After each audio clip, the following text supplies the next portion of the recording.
It looks to be the beginning of a lovely day, Holmes. There's nothing like beginning the week with a sunny Monday, with nothing more pressing to do than to see what came in the post. Would you care to take a ride up the Thames today? I think not, Watson. Listen, Holmes, your mood has been getting progressively worse for the past 2 weeks. I know you, and I am certain that something is bothering you. It wouldn't be bad news from Switzerland, would it? We would already be on a boat heading towards the continent, were that the case, my dear Watson. Very well, then, what is it? Let me guess. For the past 2 weeks, the papers have talked of nothing other than this French thief, Arsène Lupin. He's been making all of the police officers on the continent look like complete idiots. You're taking an obvious pleasure out of reading these articles. My dear Watson. I've put my finger on it, haven't I? I know you well. Something tells me that you will not entertain talk of this Lupin for some time. Do you recall his latest feat? Using an alias, he seduced a young Italian princess in order to rob her of a priceless set of diamond jewellery that once belonged to the Medici.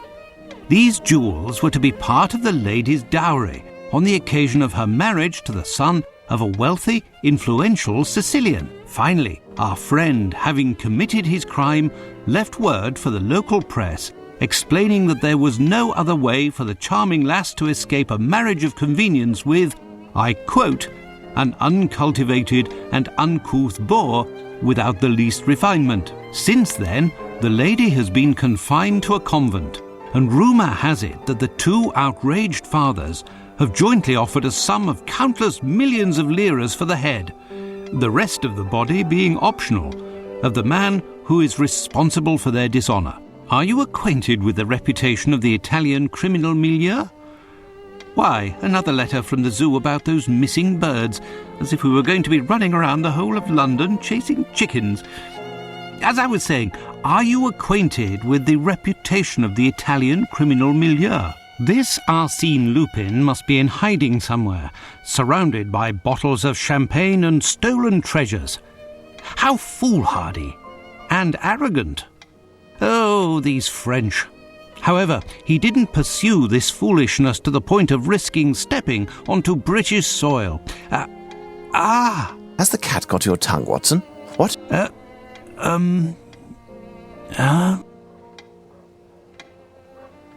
Whatever is the matter with you, Watson? Pray tell. This letter on the table. Holmes, read it.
Holmes, this is truly unbelievable.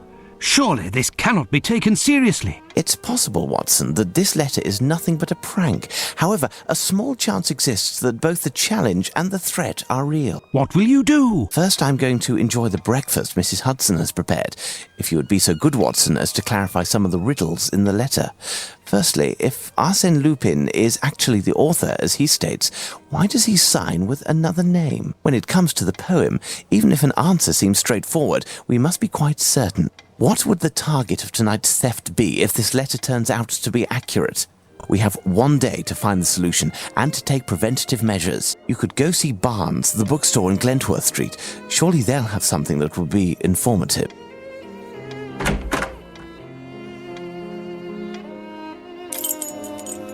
Holmes's violin.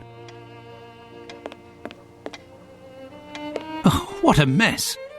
Treaty on Cornish, the Celtic language of the Cornish people. And here, medieval pottery. Holmes has an interesting taste in reading.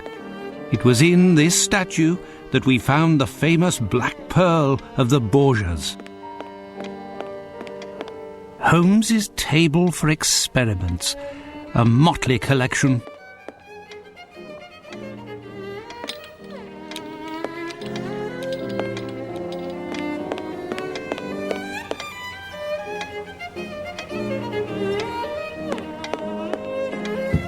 This is how Holmes organises his correspondence that is awaiting responses. If only his clients saw that. The Reichenbach Falls. What an awful memory. It's a coal bucket in which Holmes stores his cigars. What a strange idea. Colonel Gordon. It was during the affair of the lodger in treatment.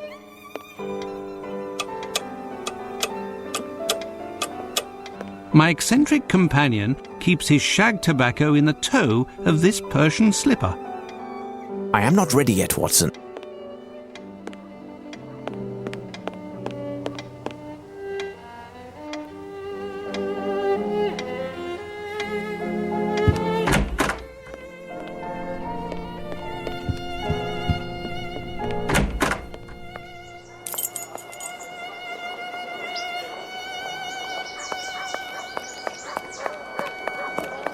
I have no interest in going there.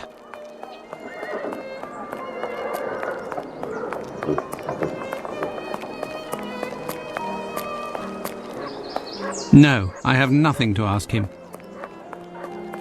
Sir?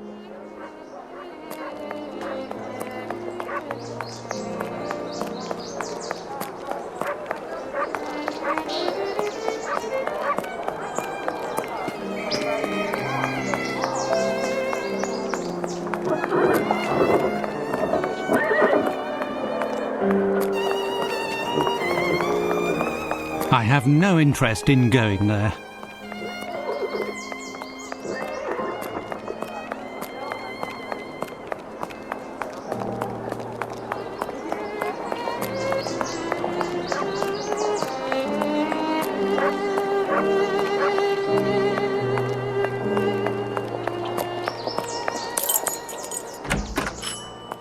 Poor Barnes should hire a cleaning lady. Oh, what a mess.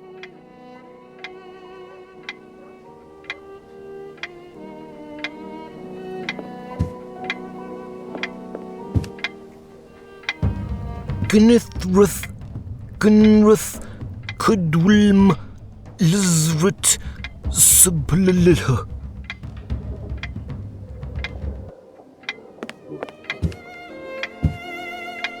Good day, Barnes. Hello, Dr. Watson. How are you? I didn't hear you enter. Are you busy? Am I disturbing you? Not at all. I was researching, but if you came to see me, it must be that you're looking for something specific. Perhaps I can help you? A very strange affair, bewildering even, has brought me to see you. An affair involving a Spanish cape, and a one-eyed, one-armed man. Most certainly. You will find the works dealing with naval history on one of the shelves somewhere. Thank you. I'll go look.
Ah, here's my book, The Great English Sailors.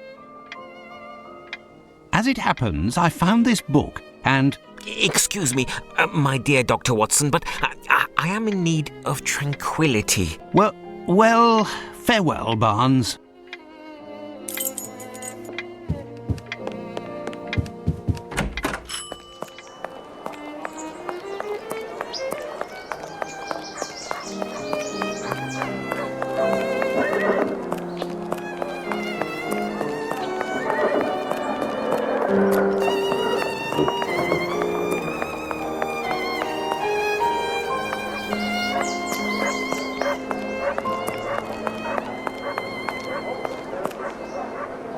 I have no interest in going there.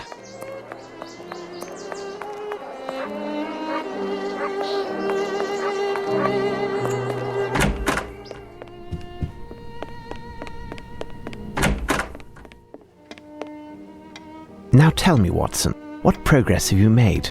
Have you found the meaning of the mysterious signature?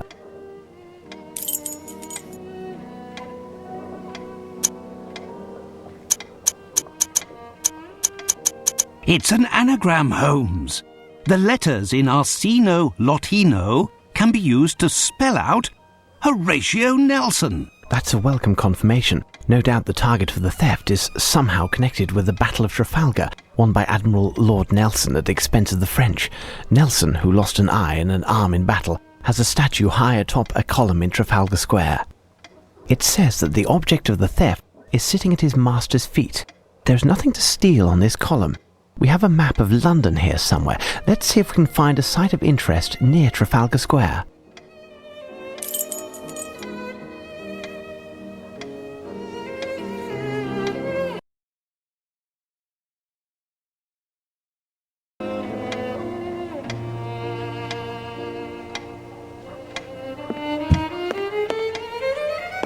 Ha!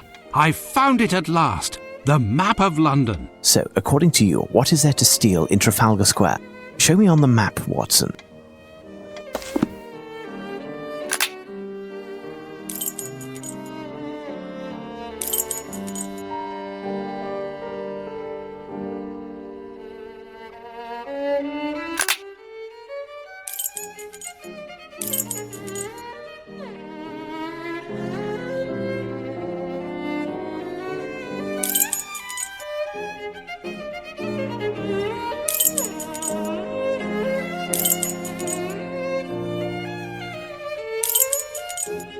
The only location visible is the National Gallery of Painting, which faces the column.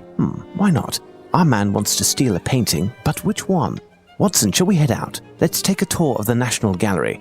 While you find us a hansom, I'll send a message to Lestrade to have him join us.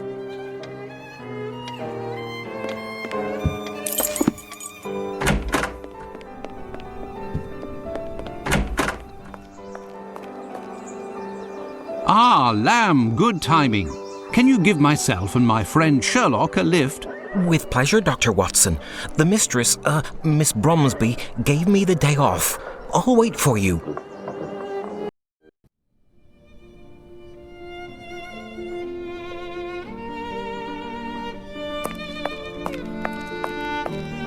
Fragile?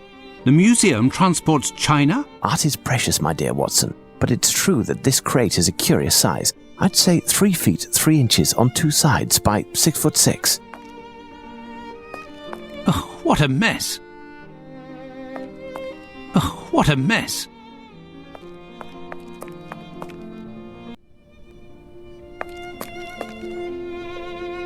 Good afternoon, gentlemen, and welcome to the National Gallery of Painting.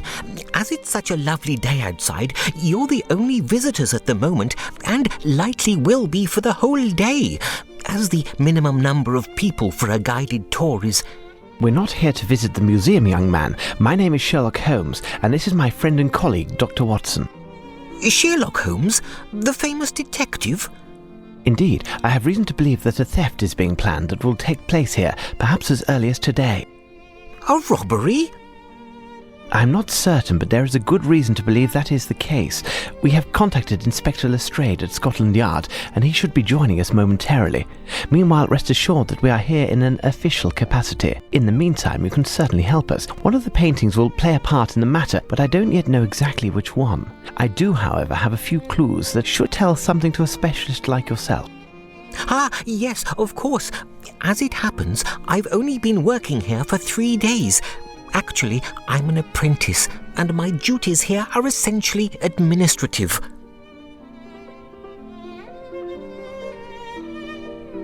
Pray tell, would I be correct in deducing that the elder of the 2 men that we can see up there is the director of the museum? Yes, that is Sir Pointer. He could certainly assist you better than I, but at the moment he's terribly occupied and will be for some time. But the location that you are proposing is unworthy of my work. All of my pieces are hymns to color and light.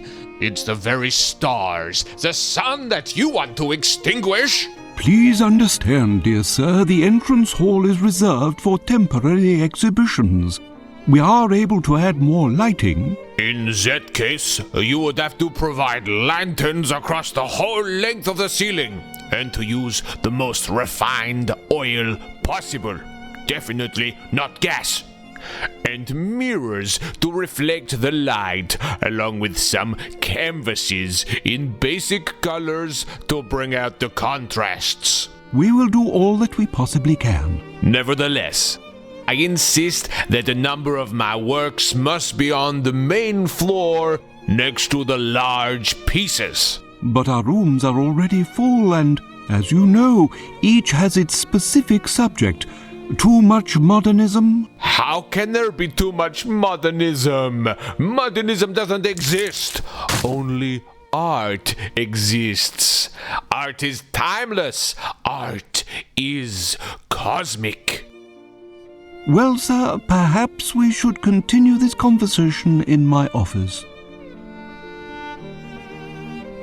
Then you must certainly have a ledger of the works that are shown in the museum, with a description of each painting. Yes, Sir Pointer entrusted it to my care this morning so I could familiarize myself with the collection, but I lost it. I know I make a rather feeble archivist, but while I was doing a tour of the museum, the painting that Mr. Pointer is now dealing with arrived, along with cases full of canvases that he had to quickly inventory. The case of the missing ledger. What do you make of it, Watson? Listen, Mr.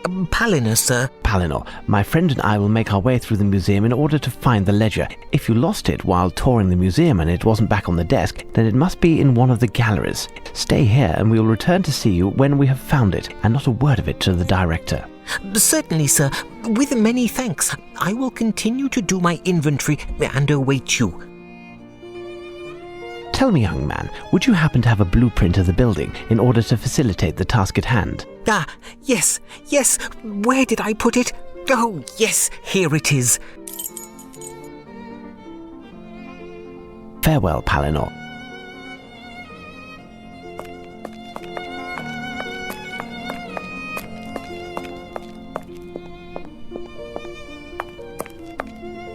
I said I didn't want to be disturbed.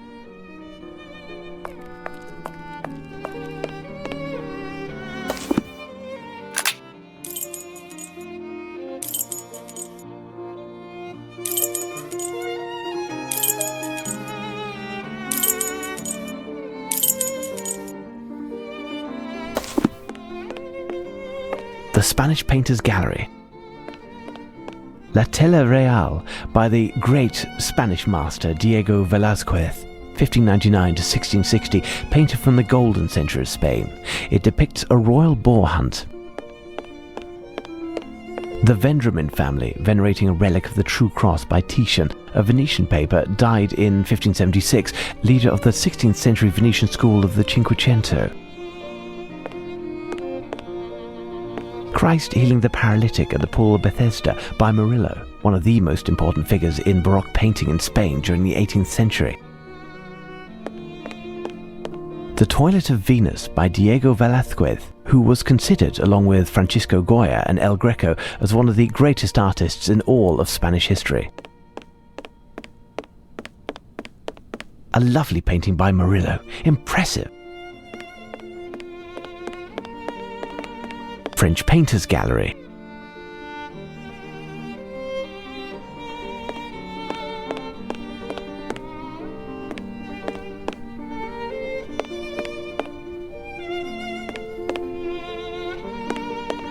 The Emperor Napoleon I, or Bonaparte as we English prefer, painted by Horace Vernet.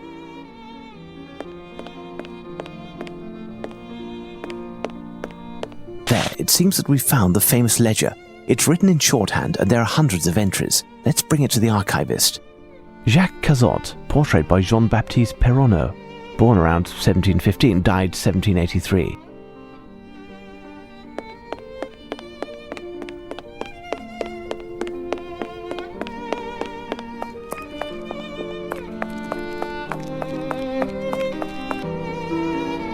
Yes, Mr. Holmes? Farewell, Palinor.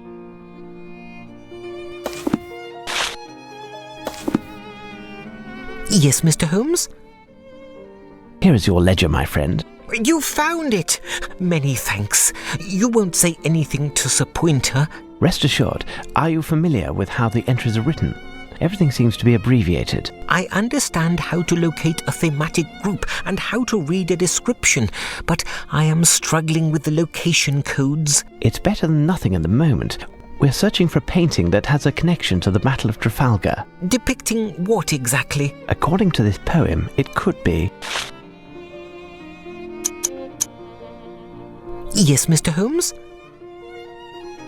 It might refer to a boat. Its master was Admiral Nelson, and the thief wanted to run it aground. Moreover, the boat would have a French name. Wait, I have a suggestion.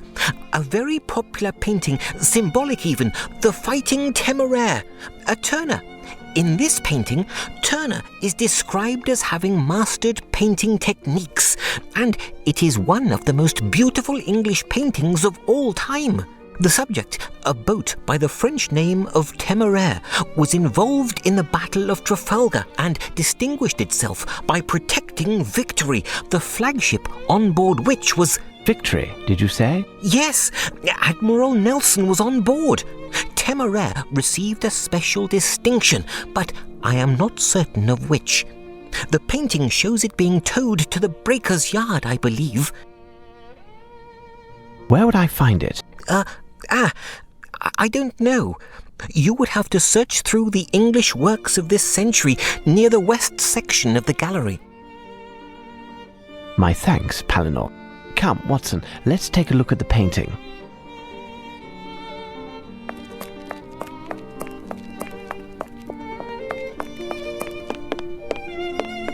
The Gallery of Italian Works.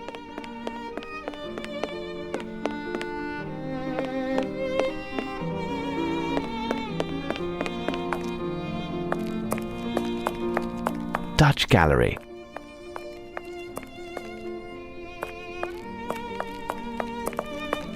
English Painters Hall.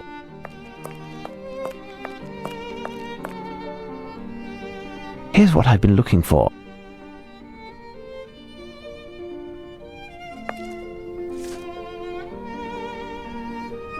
The Fighting Temeraire. Splendid. What do you think? I agree, it's splendid. The existence of this painting would seem to give credit to this whole affair. As long as this painting remains on this wall, this letter, even if it is eloquent and provocative, is nothing more than a letter. It is possible that all of this could be a hoax with no substance whatsoever. We will know soon enough, as the theft will have to take place tonight. We must warn the museum's director, Holmes. You are correct, Watson. Shall we?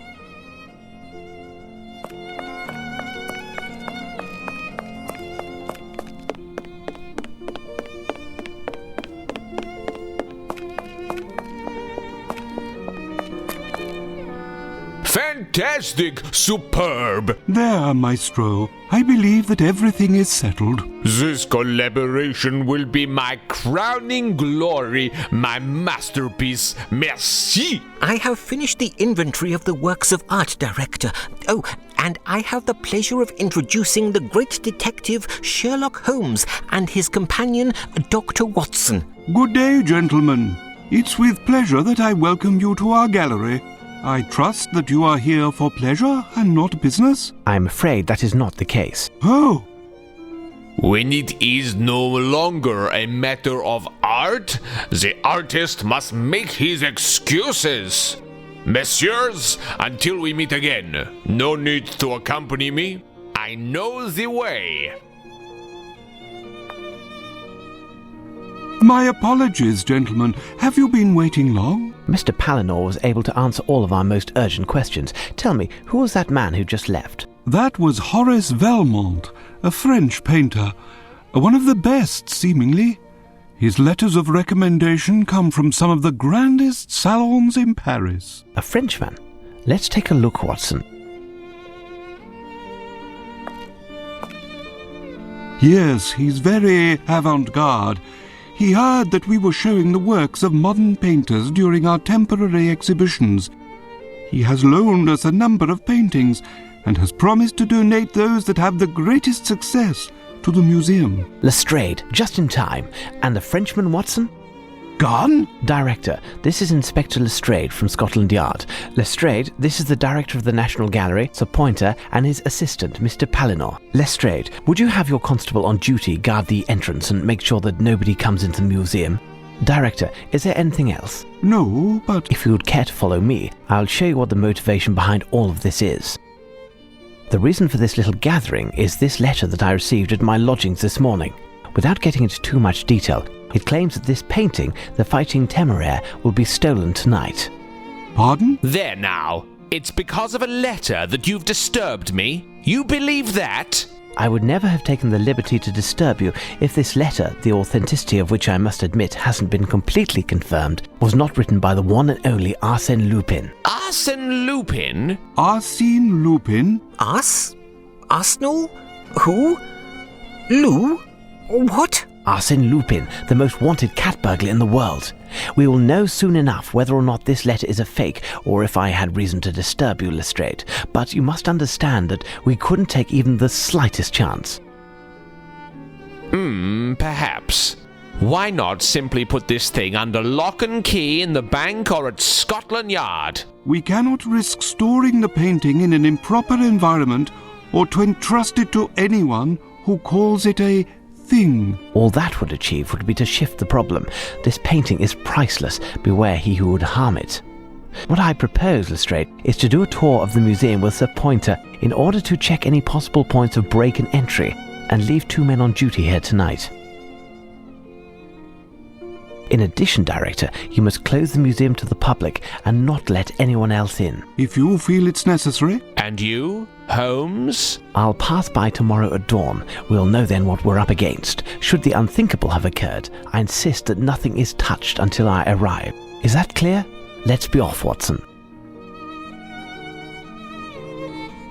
Listen, Inspector, I have a lot of work to take care of. It would be better if I leave you to do a tour by yourself. You are, after all, a professional. Here are the keys to all of the locked doors. If you need me, I'll be in my office. Well, I best inspect the museum to find any of Lupin's possible exits, including mice holes.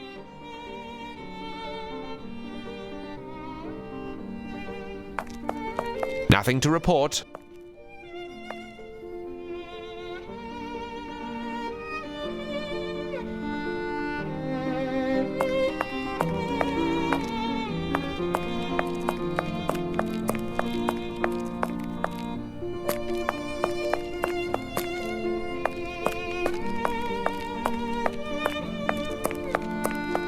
We need a cannon to force this door down. The lock is too big to be jimmied, and I'll leave a man on duty in place. If Lupin does come, it won't be that way.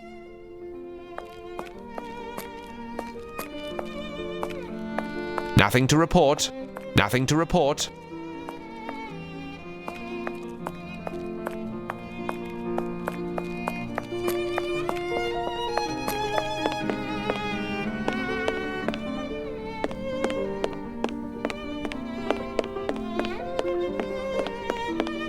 No, no exits on this side, nothing to report.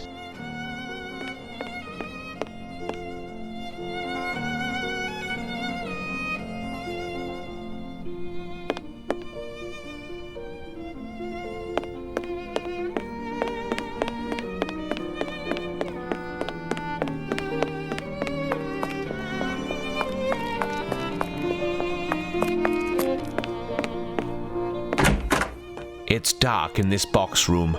Good. No windows, no possible entry.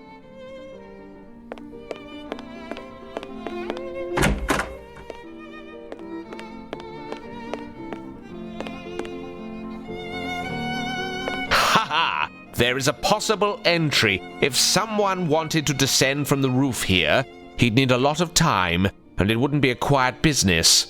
But I'd be wise to leave a man on duty here, and he will signal the alarm at any suspicious movement coming from the roof. Arsène Lupin. It's you and I now.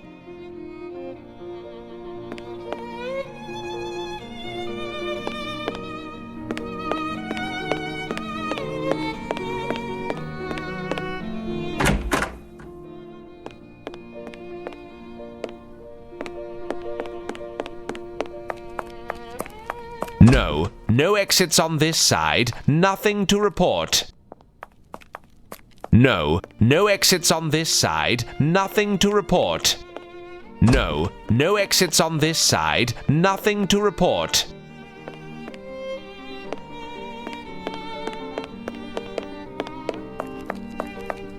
No, no exits on this side, nothing to report. No, no exits on this side, nothing to report.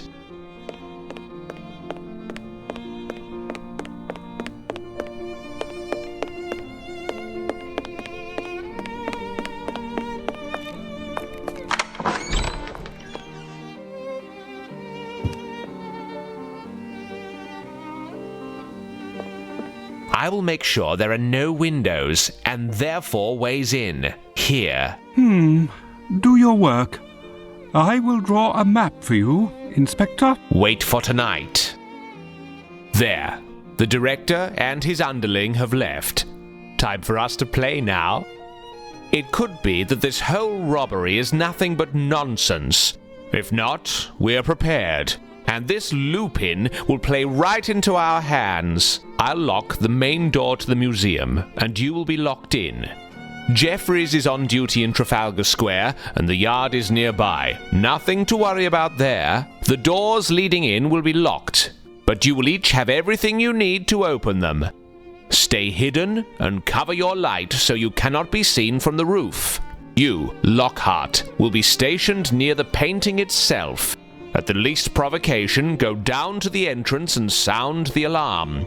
The walls are too thick, so you will have to go down for your whistle to be heard. In case of real trouble, be sure to fire with deadly accuracy, because if you even graze one of the paintings, your great-grandchildren will still be paying off your debts. Finally, you'll just have to be content with your lanterns. Gas is too expensive.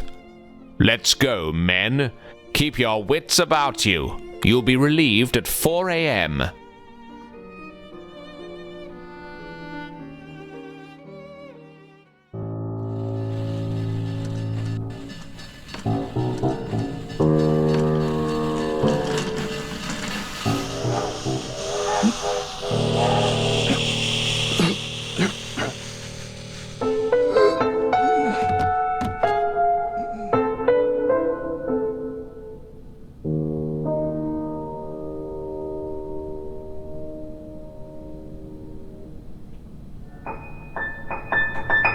Go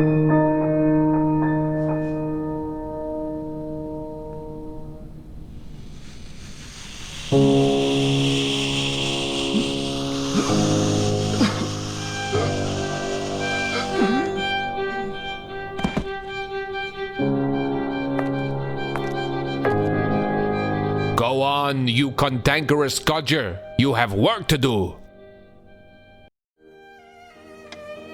You're right, Holmes. The constable below was indeed asked to deliver us a letter.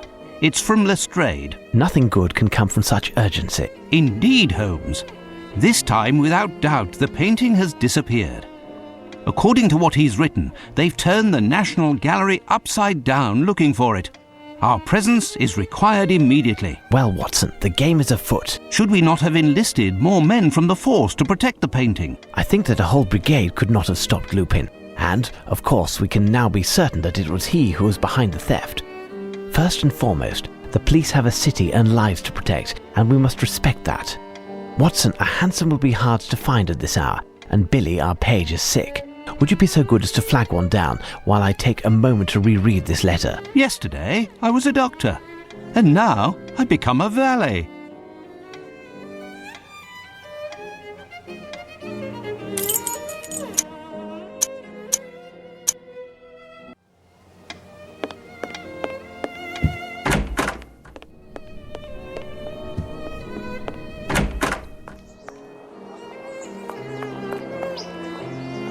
Got a light? No, sorry. Is it Sherlock Holmes who lives in these digs here? Indeed. Know him? I do have that honour.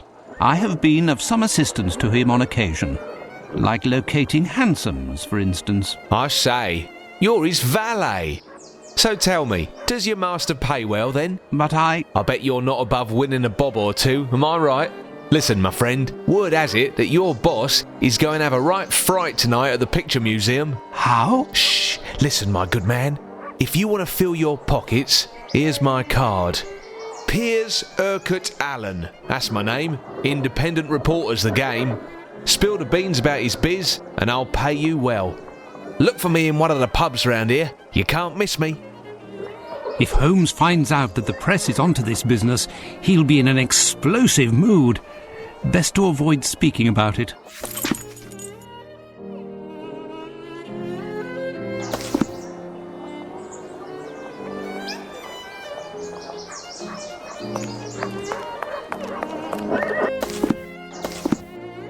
Ha! A hansom. Now to find Holmes and make our way to the National Gallery. You've arrived at last, Holmes. We haven't touched anything while we were waiting, except for a ladder which we needed to climb onto the roof. You must have received my message. The painting was stolen.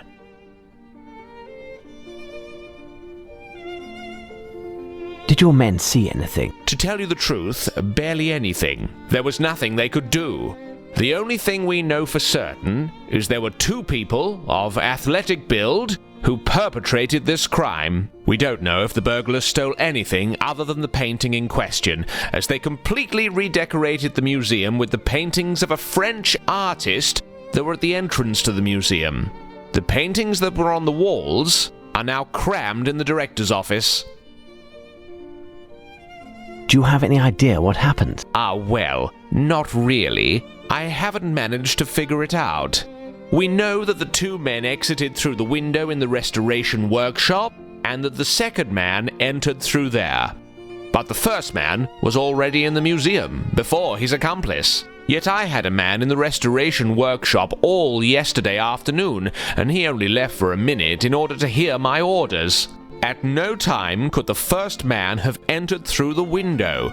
We would have either seen or heard him.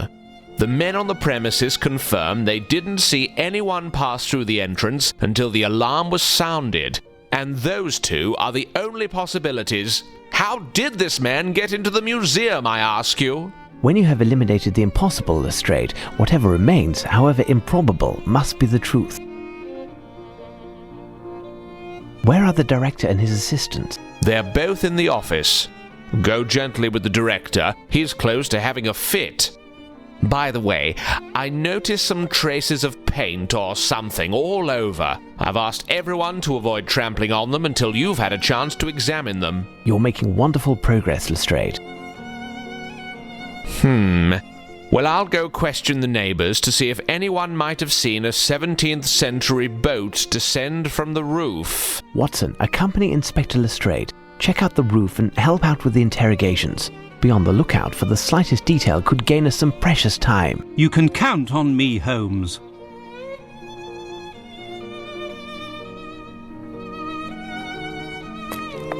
It's a combination lock, a French brand. It looks extremely solid. Impossible to open it without knowing the combination.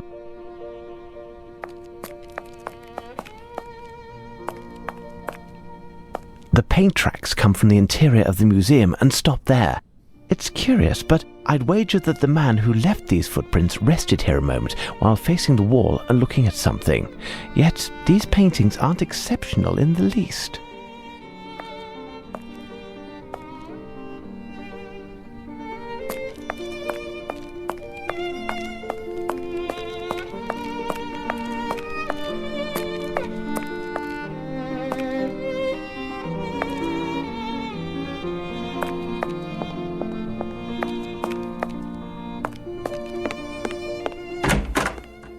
It's too dark in here. I don't see anything.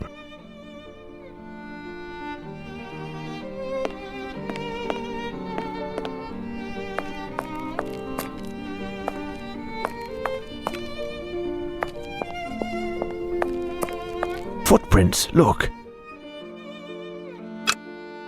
This footprint is quite clear, like a footstep pressed.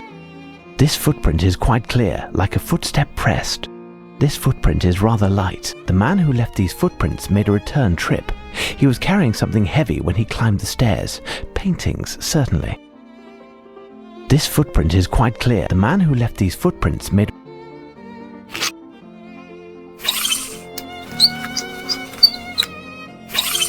Size 10.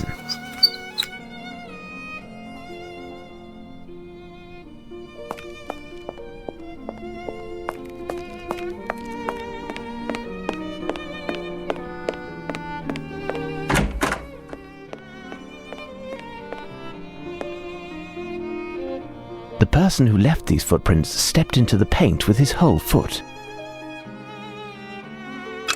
These footprints are those of common work boots. These footprints are those of common work boots. Size 10.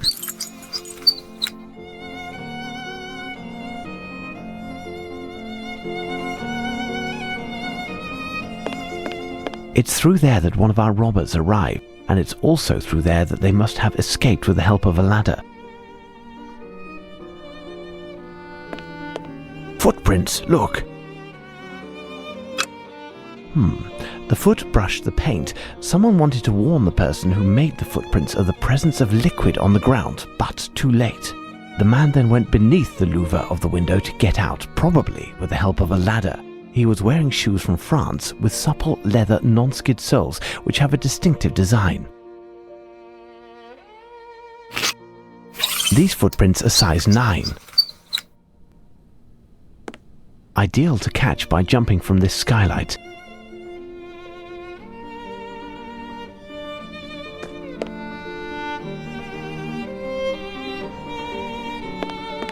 Water. These tools are for restoring paintings.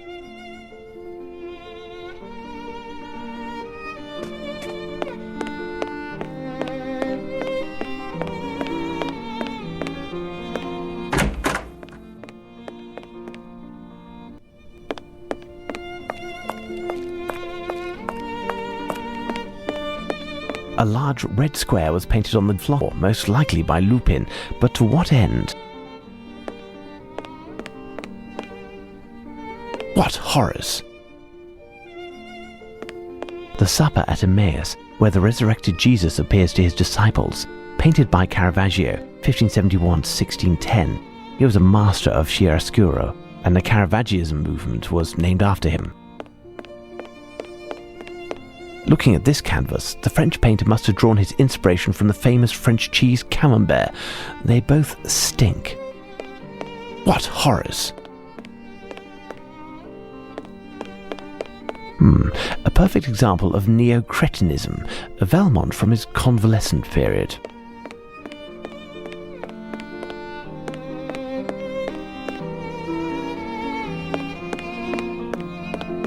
Valmont has unusual taste for a painter.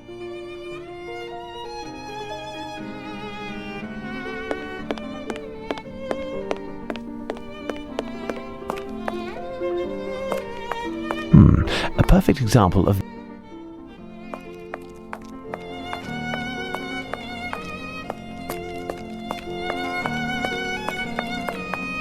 Valmont has unusual taste for a painter.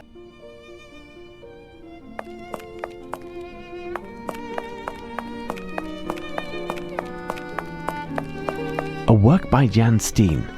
A winter scene with skaters near Dutch Gallery. English Painters Hall.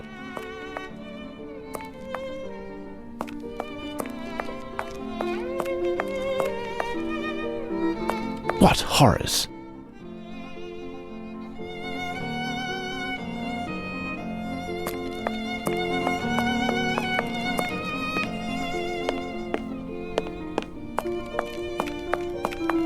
There is something here. A trace of black rubber. A trace of black rubber. A trace of black rubber. A trace of black rubber. These 4 traces of black rubber are identical and form a square.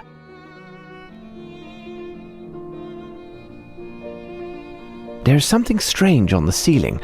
I'll have to climb up to examine it, but Lestrade's men are using the ladder. I'll continue to inspect the museum while I await them.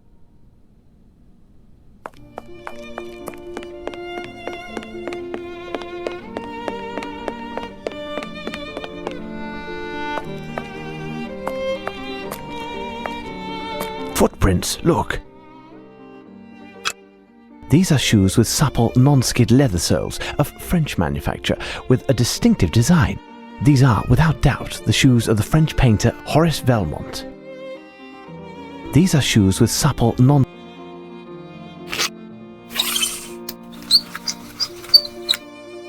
These footprints are size 9. The footprints left by Horace Valmont's shoes and those made by one of the 2 crooks are absolutely identical. Lupin is a master of disguise. We met him in person yesterday as Valmont.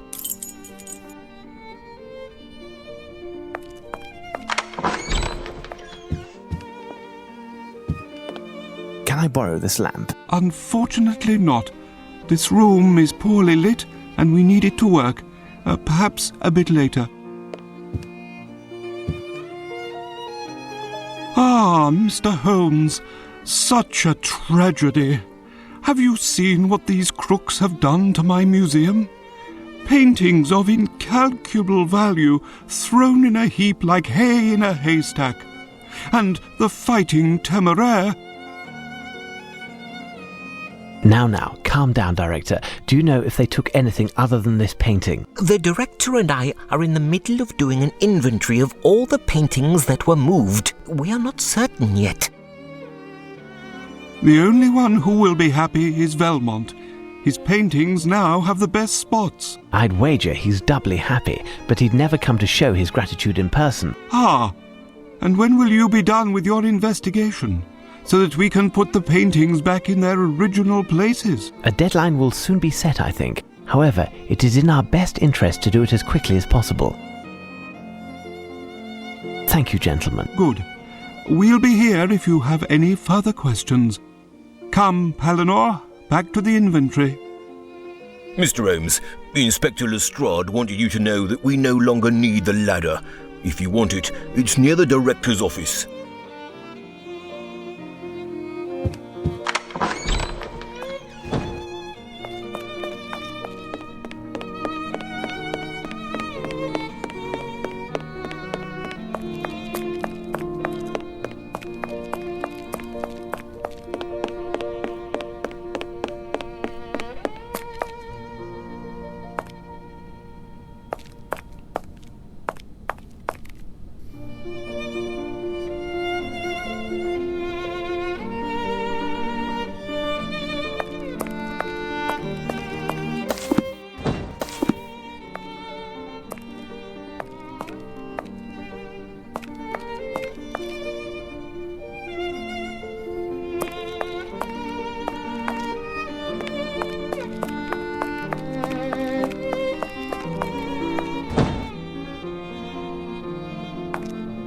There is something here.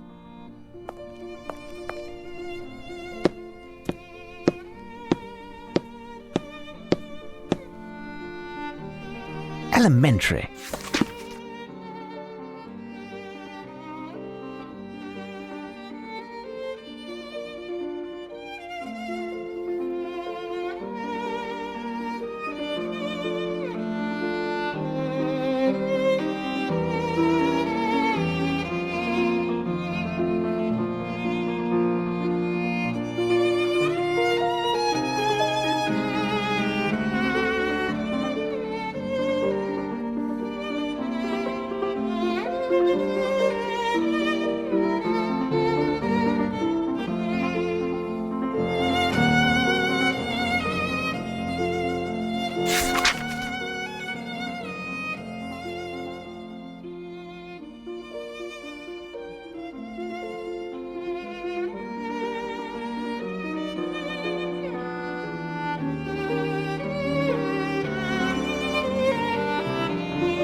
This poem by Lupin surely makes reference to 4 paintings presently hanging in the museum. Shall we begin our search?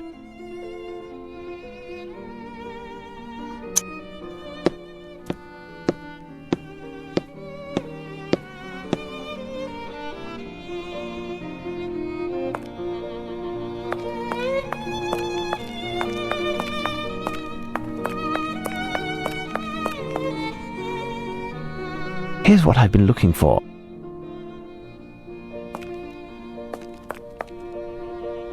A winter scene with skaters near a castle by Averkamp, 1585 to 1634, one of the greatest painters from the Dutch school of the 17th century. He specialized in winter scenes. The painting originally extended into a square shape.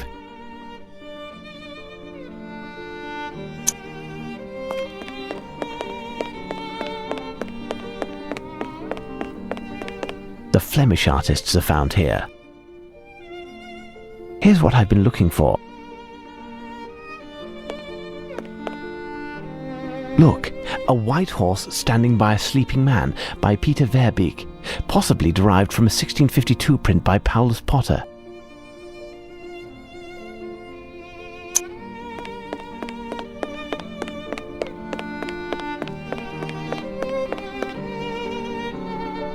Here's what I've been looking for.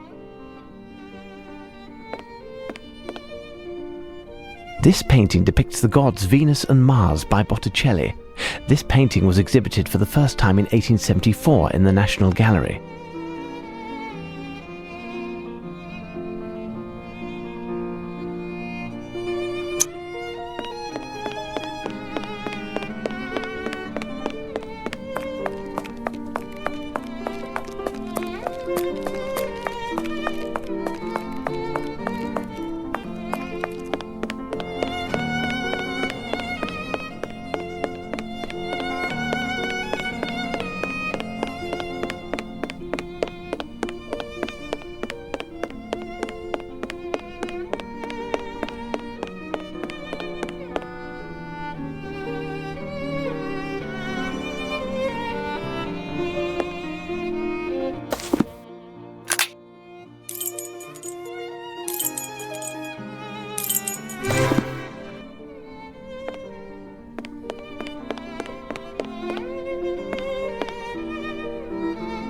Here's what I've been looking for.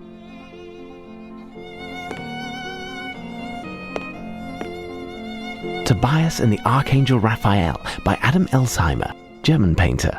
The Archangel should ask what kind of bait he used. This canvas was acquired in 1894 by the National Gallery. It was based on a composition he had previously done. It seems that I've found the 4 numbers from Lupin's poem. Now, what do I do with them?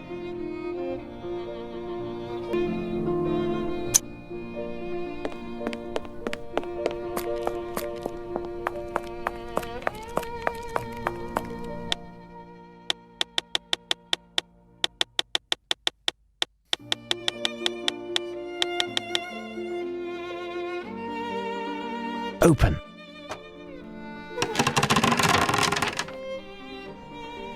A wig and a cushion, for the stomach no doubt. There is also Velmont's cap and clothing. It's the painting by my great-uncle. Look, there is a paper attached.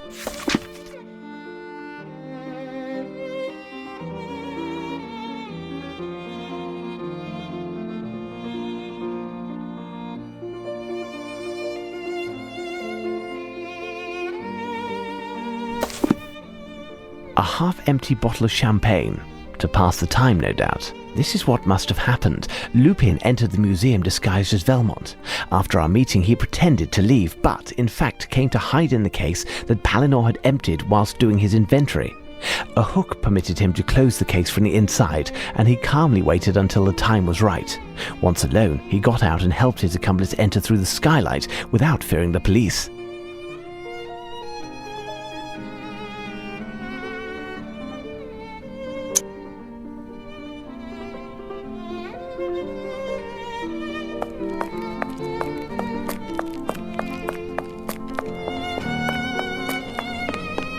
The Gallery of Italian Works.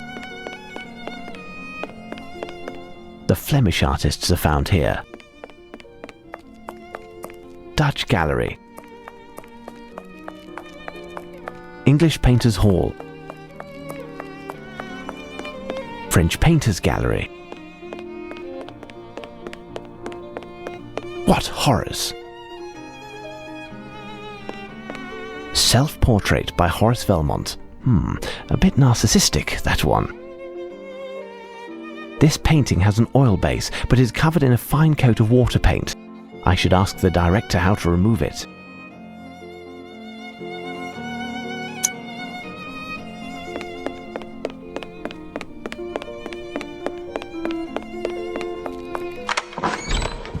What do you want, Mr. Holmes? Sorry to disturb you, gentlemen. Can you explain how to remove a fine layer of water paint that is covering an oil painting? Rest assured, it does not concern a piece from the museum's collection. It's simple. You'll need some water to soften the paint, a paintbrush with rigid bristles to scrape off the film, and an absorbent sponge to take it all off. Thank you. Thank you, gentlemen. Good. We'll...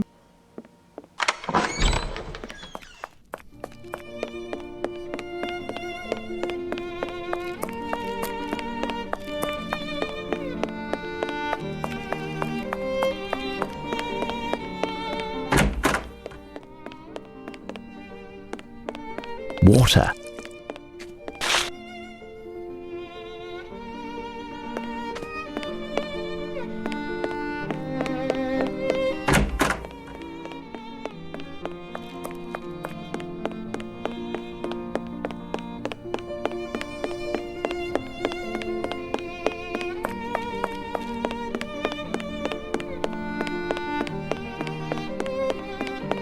You and I, Lupin.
There is a bright red C written on this calling card in addition to a poem.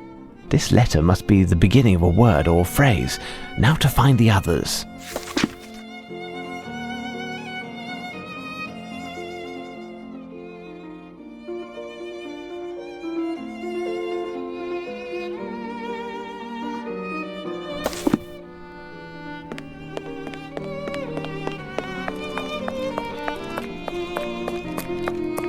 There must be something here. Stay alert now.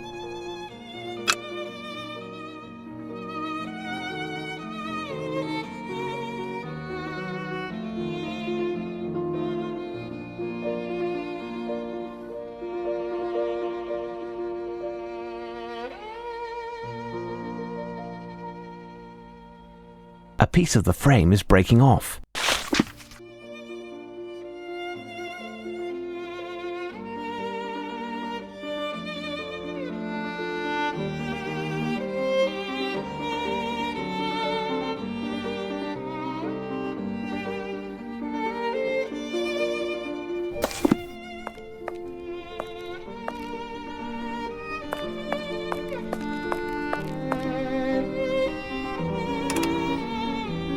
Elementary.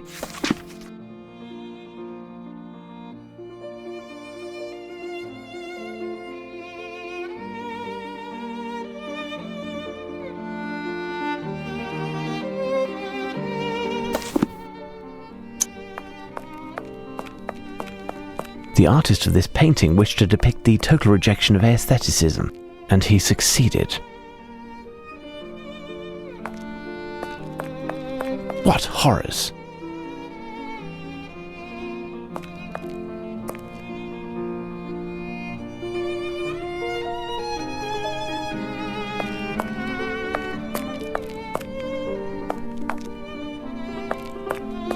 What horrors!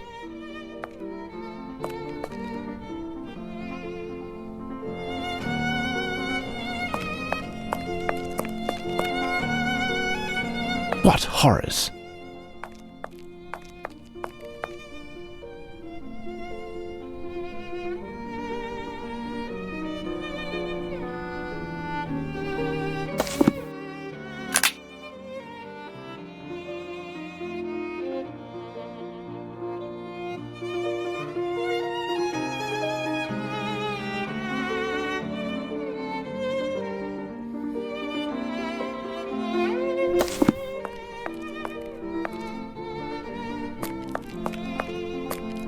What horrors!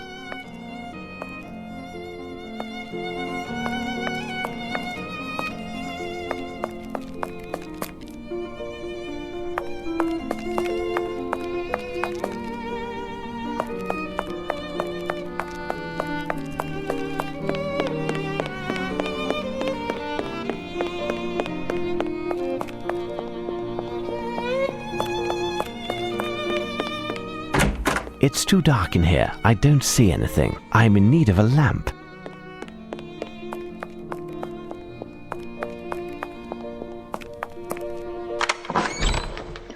Can I borrow this lamp? Yes, we are almost finished. Isn't that right, Palinor?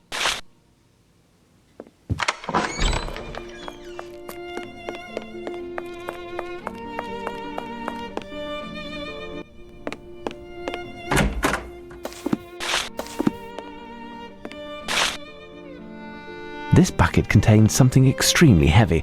I can't move it. A bucket with a red perimeter. Not bad. There is something here.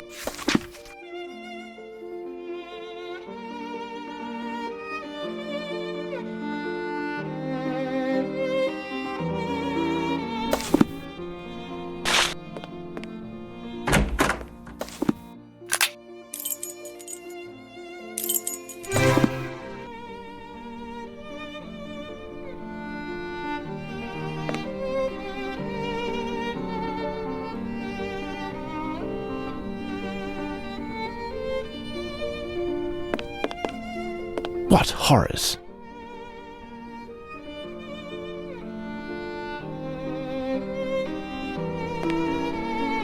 What horrors! What horrors! The artist of this painting wished to depict the total rejection of aestheticism, and he succeeded. The artist of this painting wished to depict the total rejection of aestheticism, and he succeeded.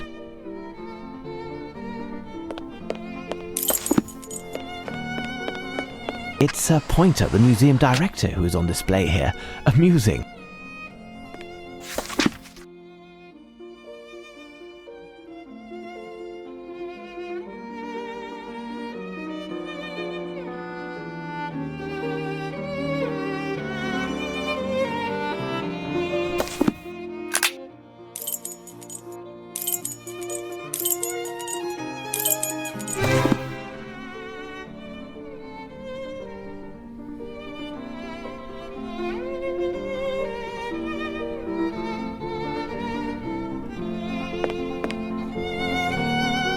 Here's what I've been looking for.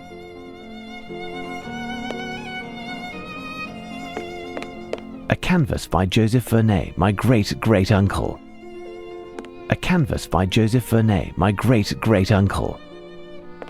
Why, these two paintings appear identical.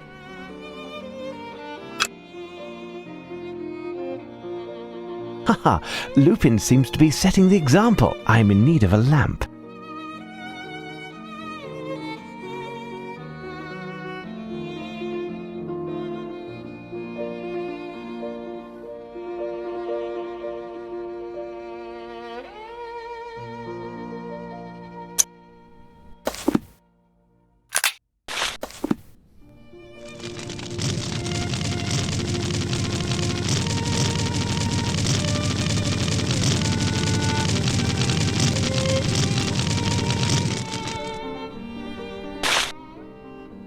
I will recopy all of that to better study it.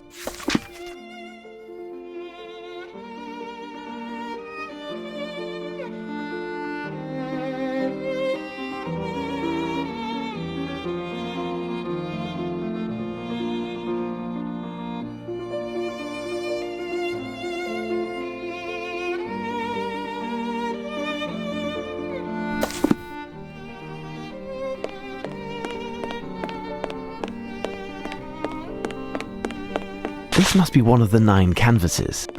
They're hanging art made by 3-year-olds. We could probably do without.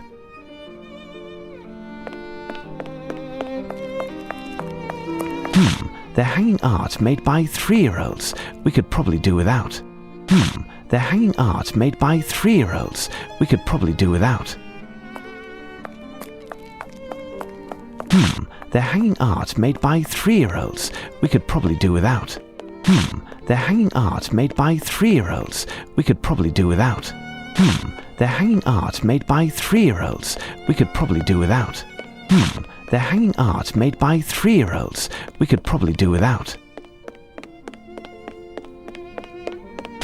They're hanging art made by 3-year-olds. We could probably do without.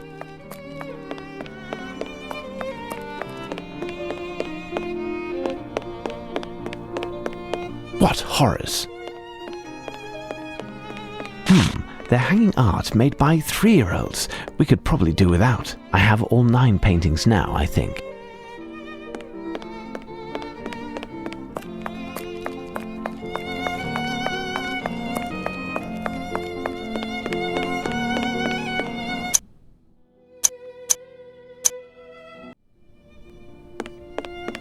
Think.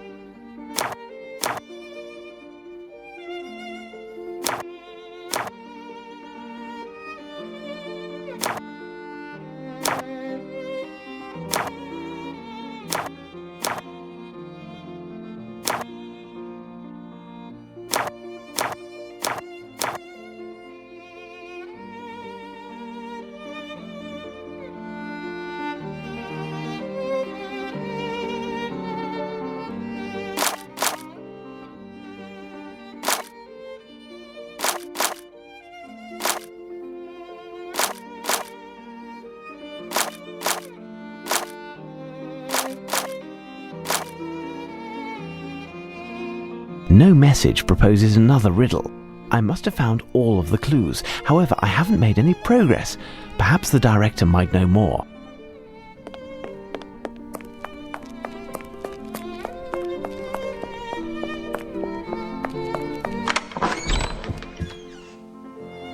So, Mr. Holmes, the day is drawing to a close. Can I finally reclaim my museum? Tell me, director, does this word mean anything to you?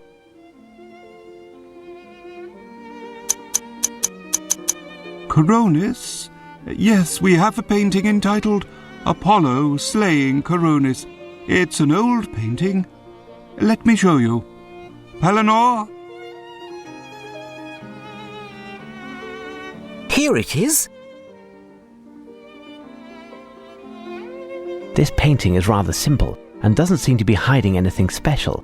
Can you tell me the history of this piece? It was created in approximately 1617 by Domenichino and his assistants. It doesn't belong to us, but is on loan temporarily by its owner. It represents the god Apollo using an arrow to slay his lover, Coronis, because of her infidelity. That's all? Yes, that's all. Well, Holmes, where are we? It's dark outside. I can't keep going any longer. Not one witness within a half-mile in any direction. It would seem the men disappeared like ghosts. What is the note that you're holding? Oh, yes, a constable asked me to bring it to your attention. It could be from Lestrade, as we were separated over an hour ago.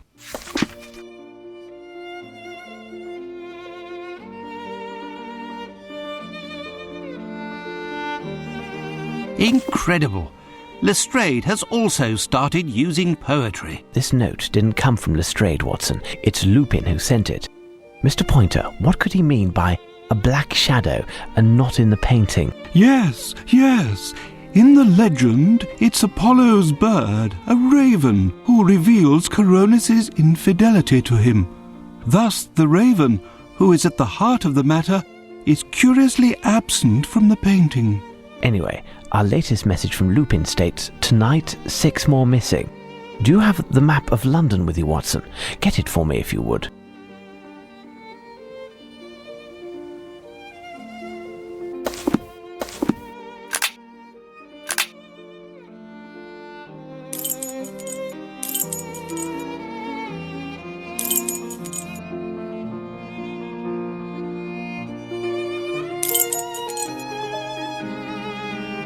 Yes, Watson, the Tower of London Ravens. If ever the Ravens leave the Tower of London, the British Empire will fall. Lupin wants to capture them. Watson, there isn't a moment to lose. Find a hansom while I leave some instructions for the director.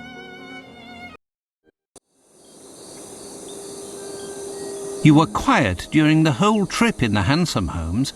I'm curious to know what you might have said to the director. Simply to reveal nothing to the public and claim that the appearance of a strange mildew on certain paintings has forced the museum to close. This quarantine will permit us to avoid the press from aggravating this already embarrassing situation. But if Lupin pursues his scandalous idea and actions, we won't be able to silence all of the talk that will ensue all over the city. Exactly, Watson. All we're doing is giving ourselves a bit of time. From here on out, we must win this strange game, Watson. Lupin won the first round and has thrown me headfirst into this business because if he succeeds, my name will eternally be associated with this adventure and synonymous with failure. But you'll get the upper hand, won't you, Holmes? We'll see, Watson, that we will. Who goes there? My name is Sherlock Holmes, and this is my friend Dr. Watson. We are here at this late hour to meet with the Chief Warder. A recent event has led us to believe that some harm may befall the security of the buildings and goods under his responsibility. Stay here and wait a moment. Above all, do not deface the walls.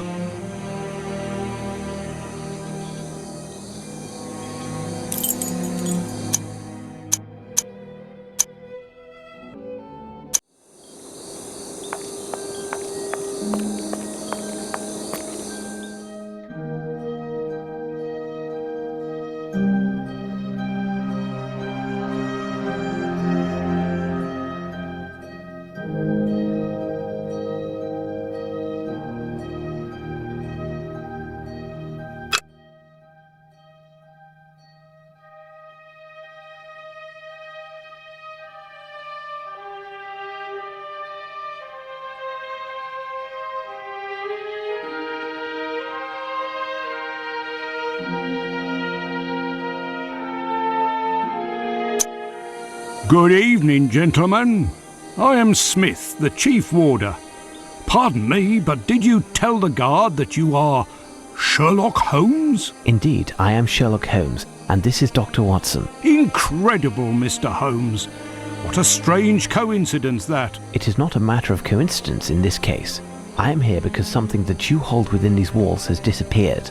I was hoping to arrive in time to prevent this from happening, but I fear we are too late. Are there 6? Watson, I am certain that the Chief Warder will answer all of our questions as he brings us to the scene of the crime. I will indeed. If you would come this way.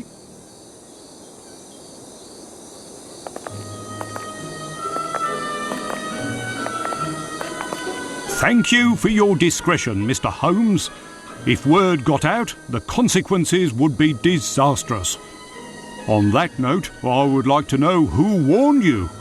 Apart from the Raven Master, I thought no one else knew. Based on what you've told me, you should have assumed that someone else was fully informed of the situation. The same person who warned me. The very person who stole the ravens. I beg your pardon? It's much too long a story to relate, and time is not on our side. The basic facts of the matter are as follows.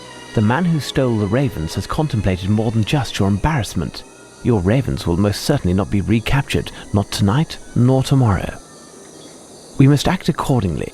We'll claim that the birds are under quarantine for health reasons. You and the Raven Master must also confine yourselves and not talk to anyone, but continue your business as if nothing happened. Now, tell me what happened. It's very simple. An hour ago at most, at nightfall, the Raven Master found me at my desk. He was quite agitated. The ravens had disappeared. As he was attempting to catch the last of the ravens to return it to the cage for the night, the black silhouette which he was chasing flew off. The ravens normally have their wings clipped. This bird then began to sing a little jingle, then flew swiftly away towards one of the buildings. The Raven Master then did a tour of the fortress and noticed that the ravens had disappeared and were replaced. Incredible! And where is the Raven Master? He is confined to his bed at present, and I am quite concerned due to his age. Mr. Holmes, we can't keep this matter secret forever. The ravens must be returned as soon as possible. Indeed, there is a chance, as the thief certainly left some clues behind, quite possibly voluntarily. Without sounding vain, I do believe I am the only one who is capable of taking advantage of them. Where are the ravens normally during the day? In the field facing the entrance to the White Tower. You can get there through this door. I was just there and noticed this black envelope on the ground. I haven't opened it yet. Give it to me.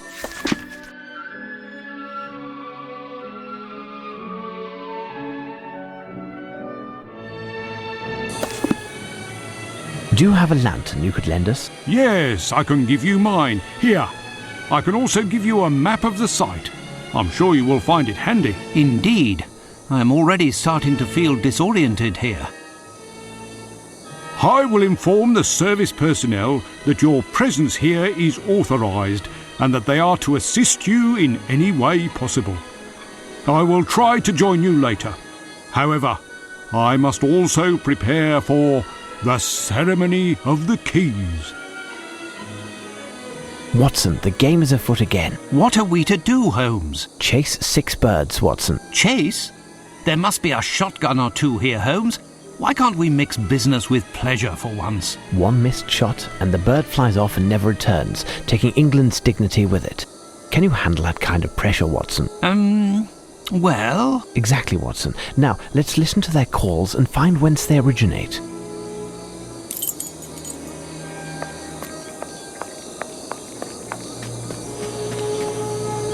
Seed husks, it would appear.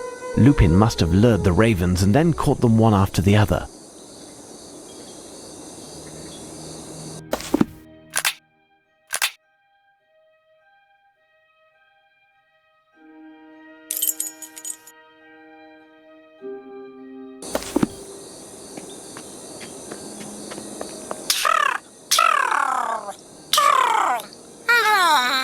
I hear a bird, Holmes. You are right, Watson. Come, we'll have to climb to the wall walk.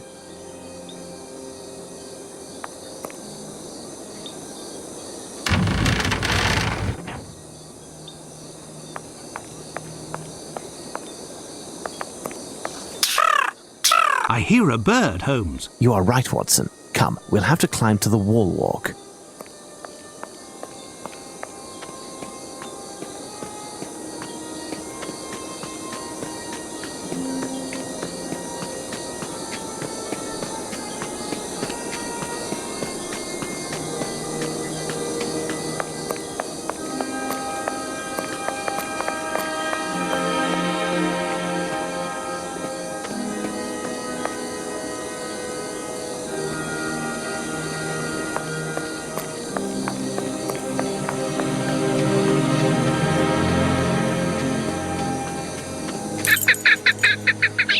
A bird is hiding in one of the trees. Its song is quite lovely. The bird, Holmes. There it is. This bird is apprehensive. I mustn't get too close, otherwise I run the risk of it flying off and never returning. I'd like to know which bird it is. I have to attract it.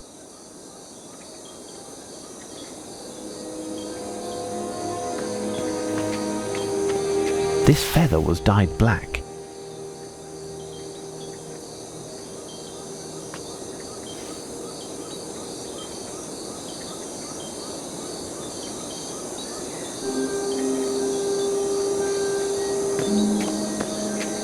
The famous White Tower.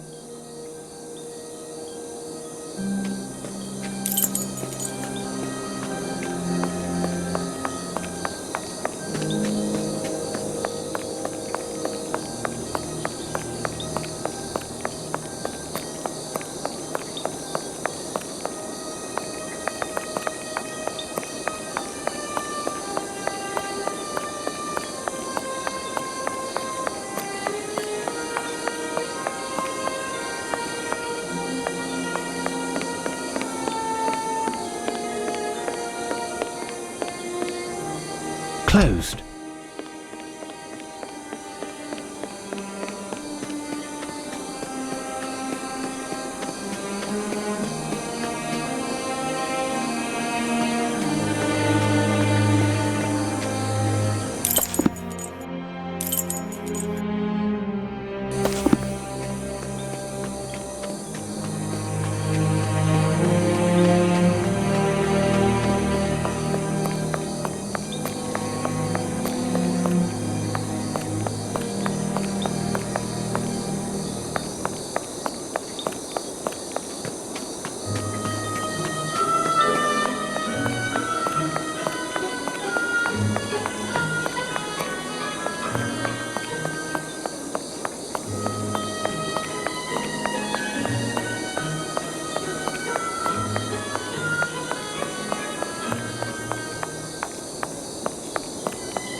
Do you hear it, Holmes?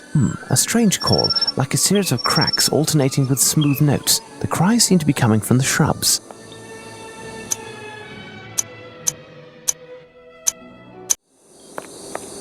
Impossible to scour. These shrubs are impenetrable. I'd like to know which bird it is. I have to attract it. Evening, governors. You the investigator Chief told us about? He told me to go round and spot you, but see, I was at a shag, and with it being a shilling a pack and all, there was no reason to inform Scotland Yard. What happened to your pack of tobacco? Heading back to the barracks, it fell down, didn't it? I shone me lantern down on it, and this black thing swooped out the shrubs and nicked it. Since then, it won't stop its chattering. Fancy that. What did the pack look like? Oh, 'twas a bright blue pack, an anchor on the front too. I won't be giving you a reward for its return though, eh? Just so's we're clear. I don't expect to find it, my friend. Good night. That's that then. Good night.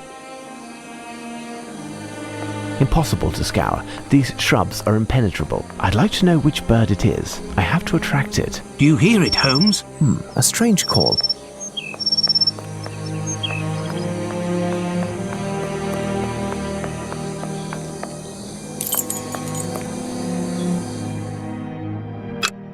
Hold on. The most recent footprints on the ground correspond exactly with those that I found in the National Gallery, in the soil from the pot. Those of Lupin. These footprints are size 9.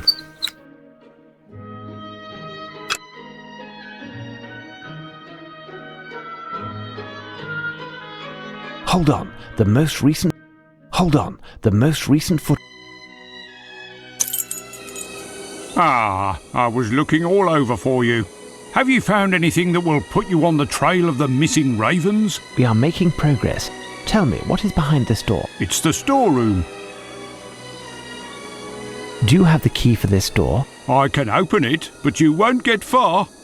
A grill is blocking the entrance, and Pitt, our cook, thought it would be a good idea to put on a combination lock.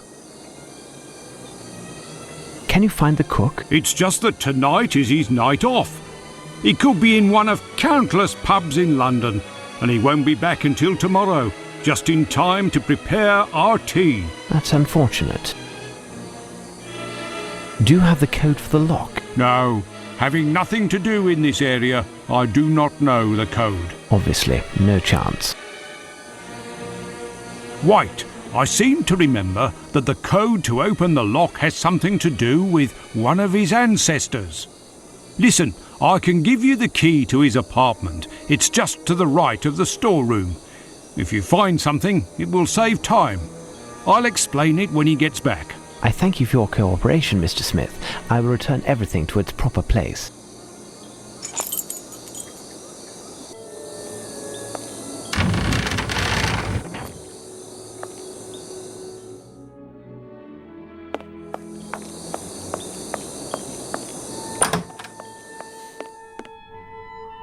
Closed.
This letter is very interesting. It's a shame the envelope is missing.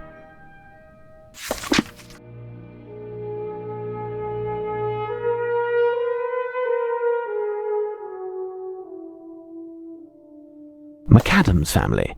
I've seen that name somewhere.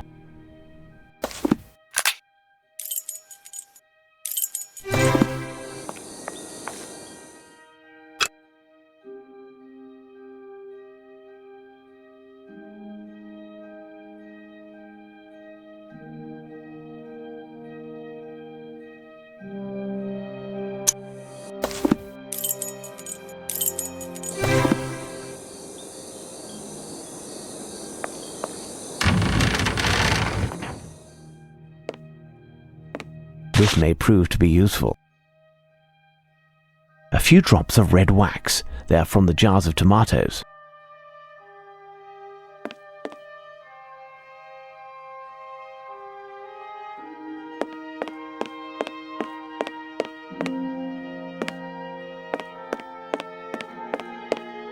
This may prove to be useful. Look, Holmes, jars of tomatoes from Italy. They must be delicious. Look, Holmes, jars of tomatoes from Italy. They must be delicious.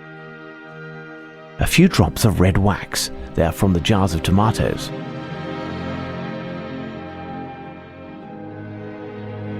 Nice faience plate.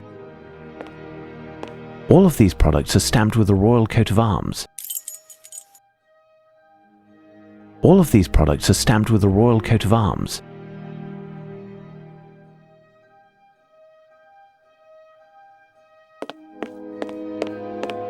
Sunflower seeds. They are a delicacy to certain birds.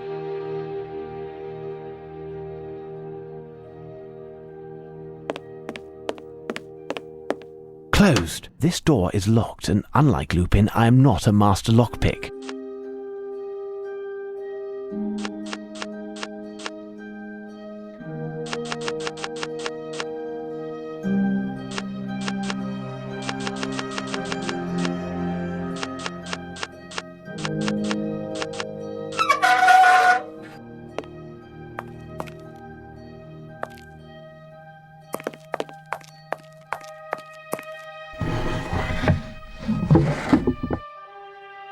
This chicken was painted black.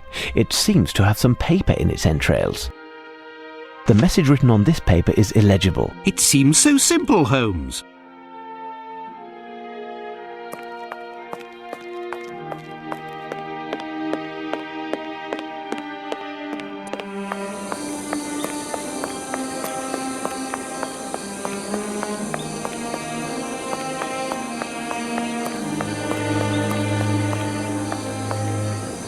Closed.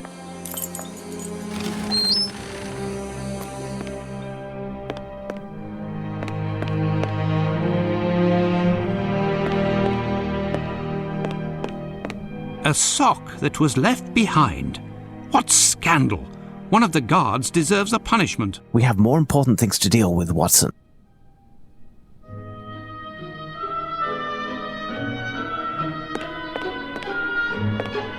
Interesting. A camera with a magnesium flash.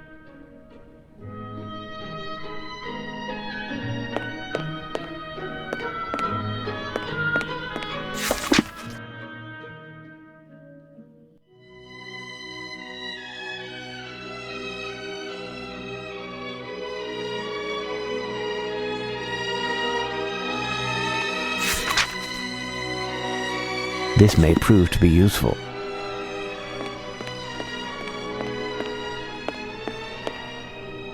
A sock that was left... We have more important things to deal with, Watson.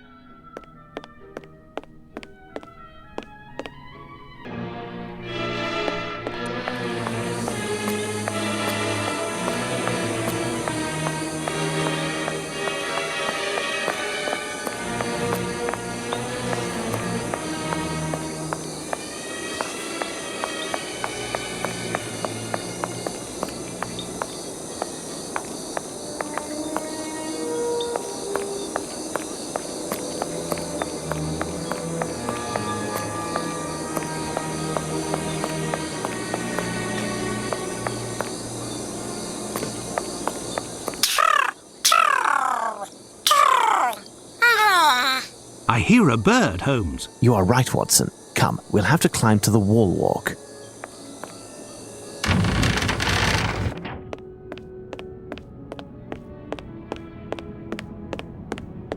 Closed.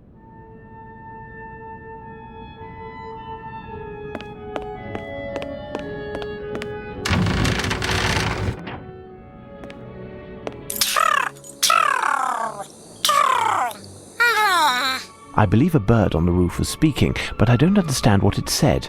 I must find a way to approach it.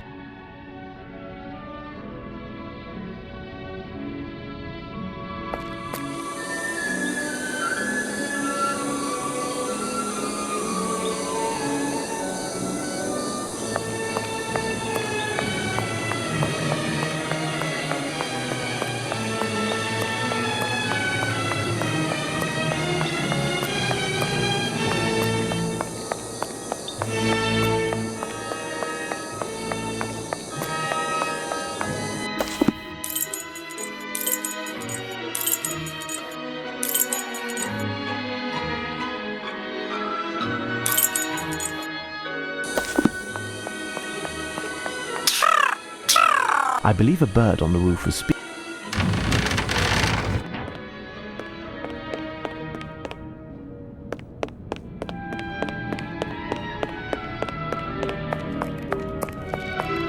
Do you hear it, Holmes? I hear a strange screech behind this door, but the sound is weak. This door is securely closed. Perhaps Smith could open it. Watson, could you fetch him? Understood, Holmes. There, look, it's here. We can hear a strange noise from behind this door, but it's locked. Ah, this door.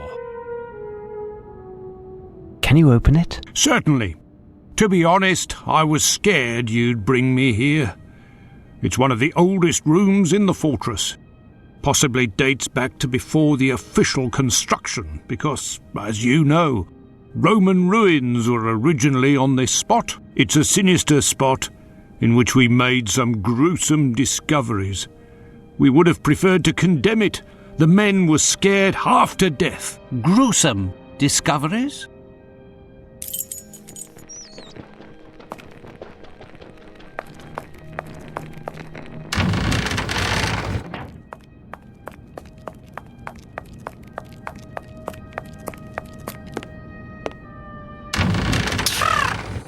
I hear a bird, Holmes. You are right, Watson. I hear a bird, Holmes. You are right, Watson. Come, we'll have to climb to the wall walk.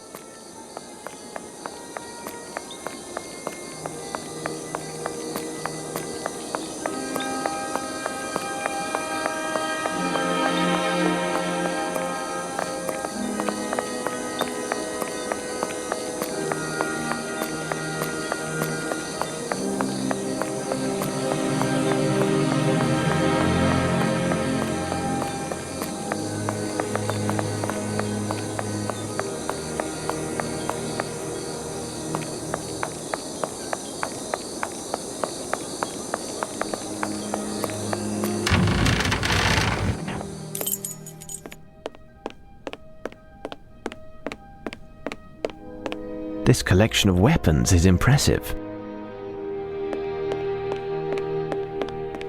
A box of munitions, empty. This collection of weapons is impressive. Coal, this may prove to be useful. This part is dedicated to medieval hunting. If I want to attract a bird with this call, I must know which bird to call. It could be that none of the calls will correspond.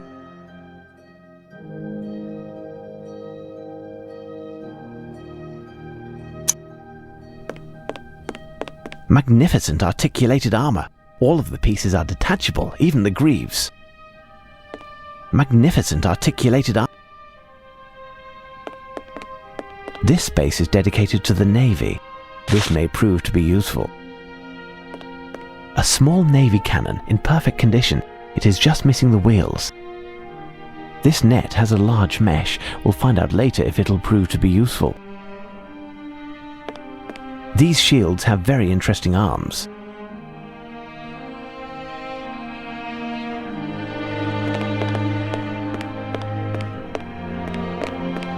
This part is dedicated to medieval hunting.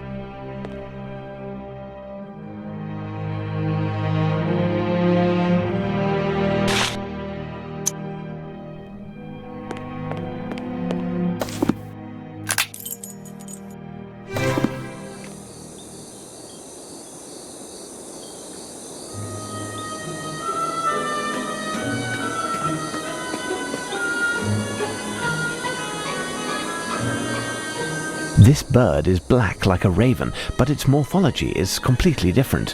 What type of bird is it then?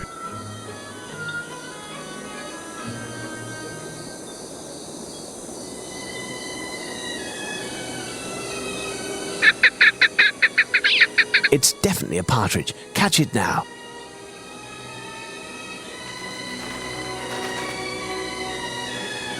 The message written on this paper is illegible.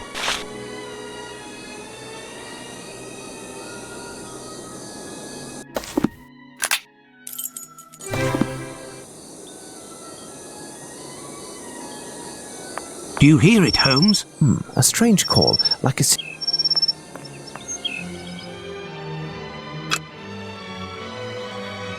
What singular tracks these are? I'd like to know which bird it is. I have to attract it. Does that tell you anything, Holmes?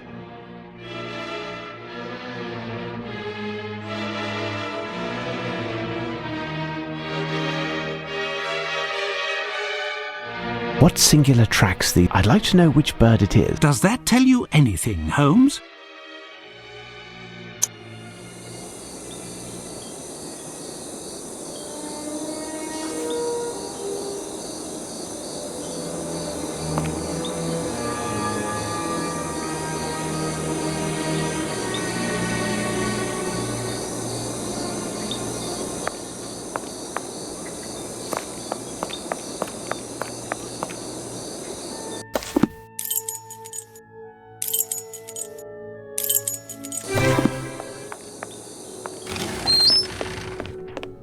A dirty sock. Rather unsavoury. A sock that was left behind. What's... We have more important things to deal with, Watson.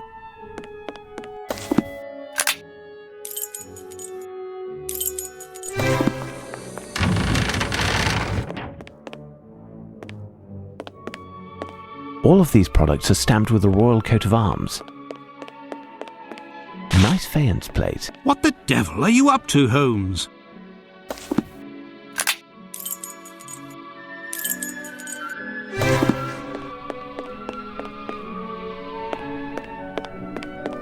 A box of munitions, empty. What the devil are you up to, Holmes?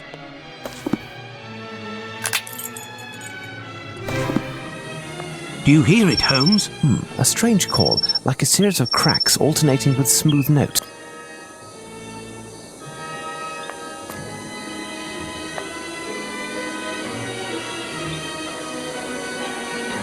No, I don't have enough items to attract this bird. Will you ever explain it to me, Holmes? If you had read the reference work on birds carefully, you would know that we are dealing with a blue bird of paradise, my dear Watson. It seems so simple, Holmes. No, I don't have enough items to attract this bird.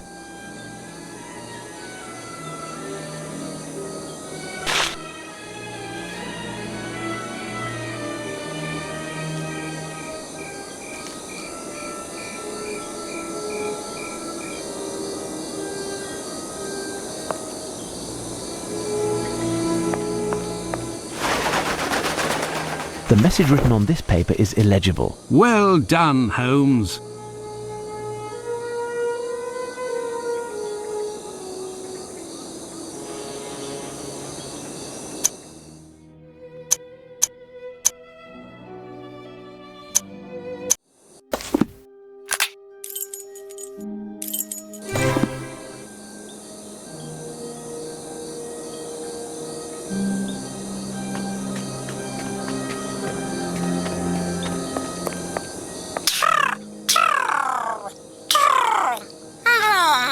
I hear a bird, Holmes. You are right, Watson. Come, we'll have to climb to the wall walk.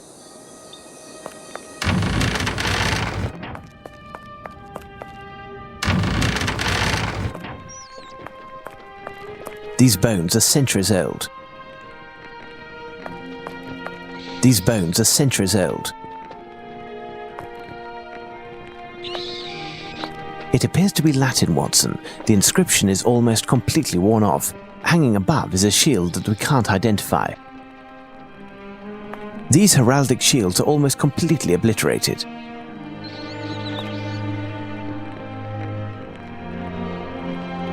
The nooks under the shields are riddled with holes and grooves, which seem to have been created on purpose. The screeches are coming from this crack and seem to echo. Without a doubt, there is a room behind this wall, but there is no visible entrance. The corner of this stone was a bit broken, and we tried to enlarge it with a pick. However, the stone is too hard, and having seen what was underground, we didn't want to pursue the endeavour. Who knows what is hidden behind the wall?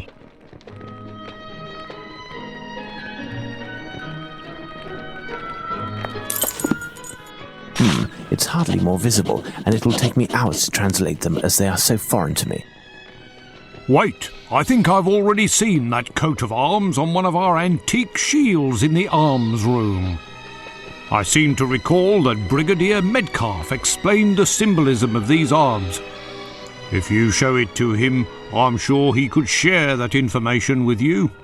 He's either doing his rounds, or you'll find him in the dormitory. I'll take care of it, Watson.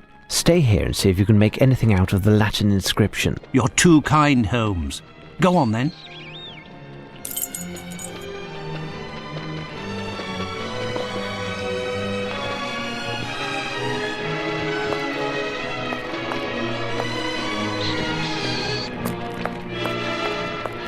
It appears to be Latin, Watson.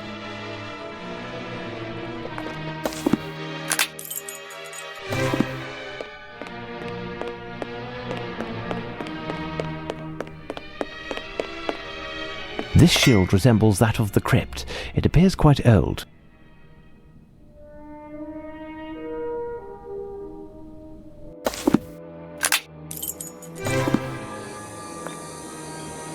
Who goes there? Holmes, Sherlock Holmes. Are you Brigadier Metcalf? That's me.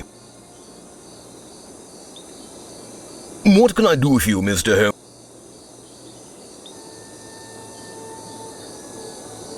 What can I do for you, Mr. Holmes? I've been informed that you know the origin of the coat of arms on this heraldic shield. Indeed.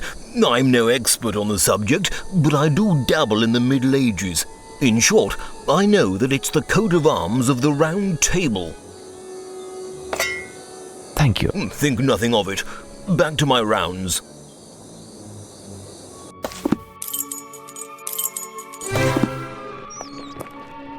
It appears that the coat of arms is that of the Round Table. Strange, don't you think?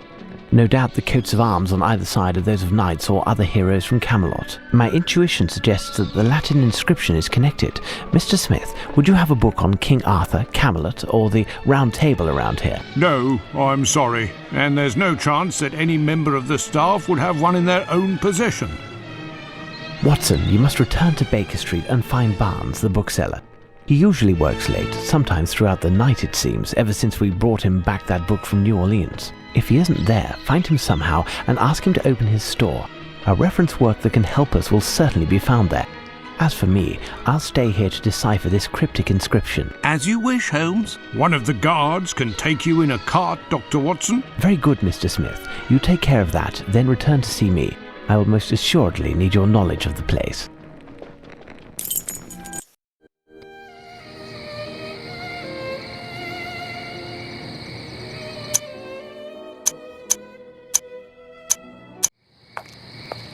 It's most assuredly closed. How will I find Barnes? I thought he lived above his shop. Perhaps if I called out, Barnes? Barnes! Barnes! Barnes! Hey, are you thick? You'll end up spending the night in a cell if you keep this up. Such a racket at this hour. Hey, I recognise you. You're the detective's dog's body. I guess that with that coin I gave you, you bought yourself a keg of beer. Listen, young man, I am not a servant, I am a doctor. And the reason I am shouting at the top of my lungs is not because I am under the effects of alcohol, but because it is required by an affair the importance of which a mere pencil pusher such as yourself could not possibly begin to fathom. I beg of you, keep quiet, your lordship. I was merely trying to help your lordship avoid a disagreement with the police force. It is rather curious that a person of such standing as your lordship is howling in the middle of the night in order to hunt down a second-rate bookseller. Yes, I see. Well, since you seem to know everything, doesn't Barnes the bookseller live up there, on top of his shop? Would his lordship pardon me, but I'm a journalist, not a good Samaritan. You see, I sell my information, and you haven't named a price yet. I have a few coins. Is it... I don't need your coppers, Doctor. Whatever is inside there isn't worth a yawn. But we could come to an arrangement if you give me your word as a gentleman that you'll help me out someday. Anything you wish. Well, within reasonable limit, of course. It won't be anything difficult. All I want is to get a good scoop. Got it? I'll do what I can, but discretion is vital. I will be discretion itself. Listen, your friend Barnes had problems with his landlady recently. She claims he's been doing some strange experiments. He screams during the night. There's all kinds of strange odours. In short, 2 days ago, he had to move to a room at the Golden Lion. In that hideous dive? That's the place. He's there every night anyway. But the Golden Lion must be closed at this hour. Officially, yes. But you'll see... We're closed.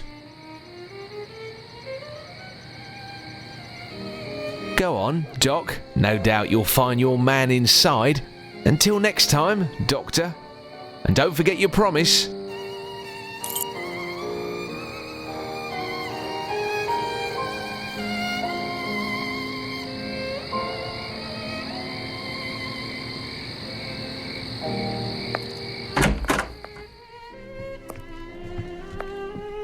Pardon me, I'm looking for someone. I've been told... Scram, you drunkard! Excuse me, sir. Shh, keep it down, mate. You'll blow me cover. Your what? Me cover, you deaf or how? But why a cover? Because I'm a bobby, on the lowdown, hush-hush and all that. You don't say. It's a fact. I know everything about everyone, I do. I would assume that a professional of the police force such as yourself must know where to find Barnes. You know, the bookseller on Glentworth Street. Look behind the door at the back, near the bar. I'll take my leave then. Fine, but shh.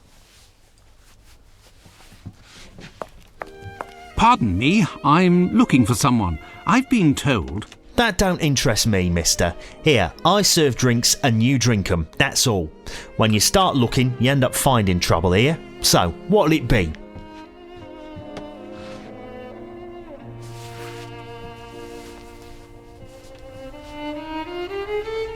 Hey, you there! Where do you think you're going? Battered? You rat!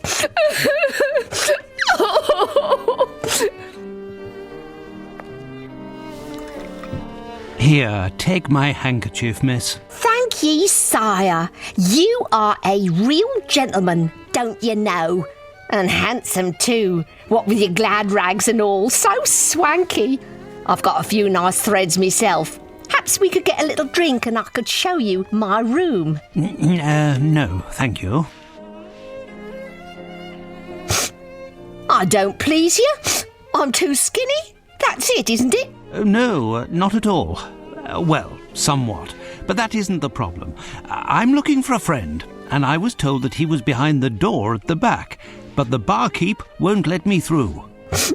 You need someone to vouch for you to get in there. What's wrong? Is something the matter? Listen, love, you been swell, but I'm out of brass to buy my fix. So either you help me pay my debt with Luigi, and I get you through that door, or you get out of my way. got it? Poor child, she's a ghost. If Holmes could see her, he'd understand the horror of his vice. Let me think. Perhaps I could find something at our lodgings to alleviate the child's suffering and make her open the door. I'll leave you now, miss.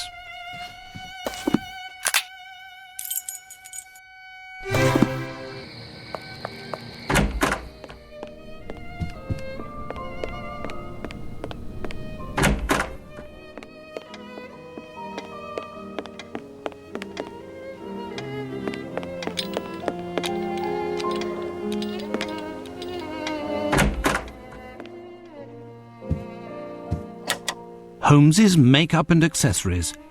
With the help of this, his disguises are very impressive. Hinayana, the oldest Buddhist school, Ceylon. Holmes has some strange bedside reading. A Scandal in Bohemia. Holmes's very first adventure. But why is he keeping this journal? Holmes is not the type to archive his past adventures. A Scandal in Bohemia. Oh, the photo of Irene Adler. I'm not surprised that Holmes kept it. To him, she is the only woman. He perceives her as being so superior to the rest of her sex that he can't even speak her name. Could he have felt something close to love for her? Who knows? Ah, Holmes's Order of the Legion of Honor. I wonder why he doesn't display it on the wall. Holmes's sidearm.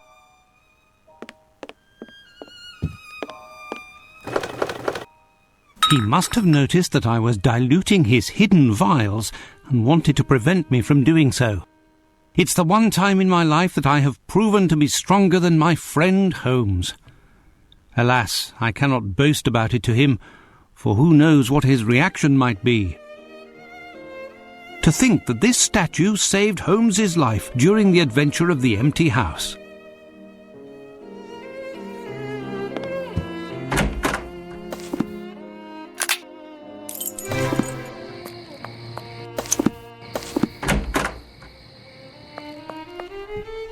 Coming up, love.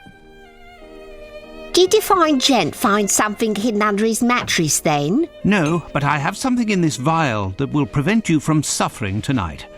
And here's my card. My name is Dr. Watson.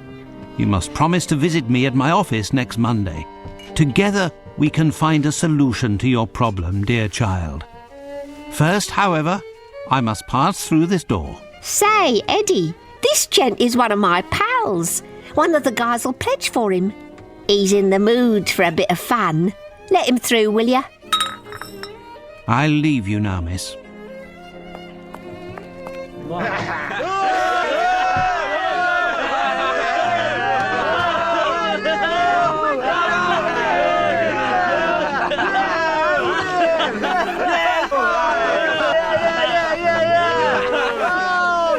Let's go, Ginger! Go, go! Go, Tracy! Barnes! Dr. Watson, what are you doing here? I've been looking for you, Barnes. You must open your shop for me. Out of the question, Doctor. I've bet all of my money and then some on this turtle. And if I leave the table right now, who knows if someone won't try to cheat me? Go, Ginger! But why are you gambling to begin with? It's not like you at all. Go, Ginger! I needed a large sum of money for me new experiments. I heard about this place and I almost lost everything on the dogfight. But the turtles stay true and I'll win it back. Go, Ginger, go! Oh, no! Come on, Barnes, time to pay up. It's just that, you see, I'm broke, Dr. Watson. Could you loan me some money? Fine. How much does he owe you? £81 and sixpence. How much? I'll pay you back, Dr. Watson, in a few weeks. Or a few months. In a few years. I don't have the money presently, but I would be happy to sign a promissory note. Tough luck. I want cash. Find me some, or your little friend will never see the light of day again. Please, Doctor. I beg you. So, Doctor, have you finally found your friend? What's going on? it would seem that I've found some news. This poor sod is in it for £80. I've given him credit for a week now. I want my dough. But this gentleman is Dr. Watson. He's well known throughout the area. He should be able to guarantee... Not bloody likely. Cash or nothing doing. If I understood properly, Doctor, you must take Barnes from here to save his life as well as solve your own problem? Exactly, but it seems that may not be advisable. Say, mister, can I speak to you in private? Can do.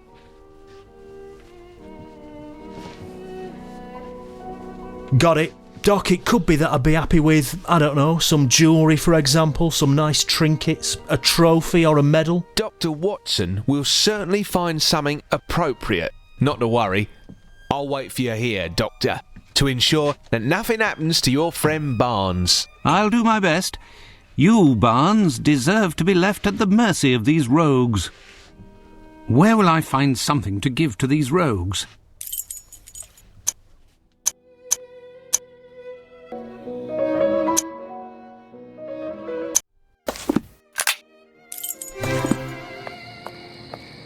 Yes, the only solution is to search our lodgings for something to pay the thugs from the Golden Lion with.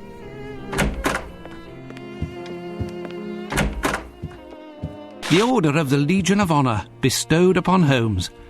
I don't see anything other than that. Good God, if he notices it is missing.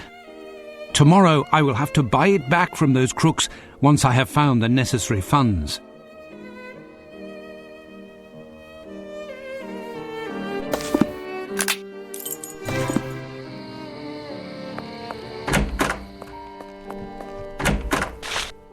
So, Doc, did you find the miracle drug that'll stop your patient from dying? Enough, you rascal.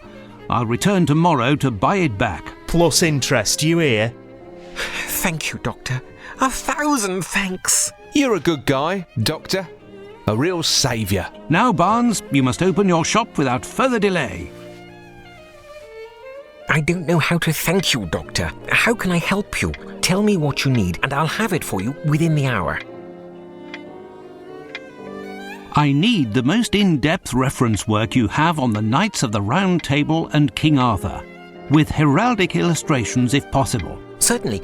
I think I have something somewhere. It's very rare, but I don't recall exactly where it is. Well, let's look for it together.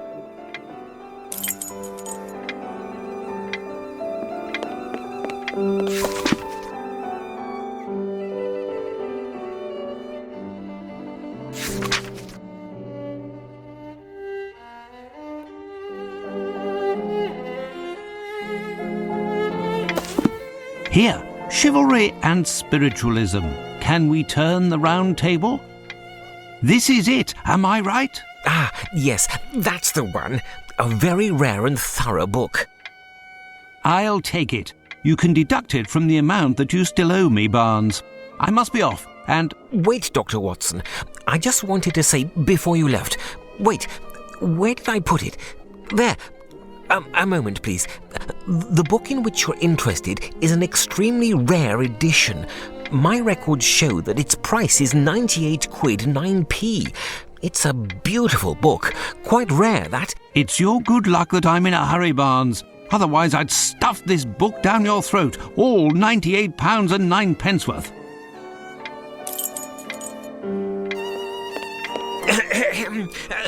Would you like to buy something else from me, Doctor?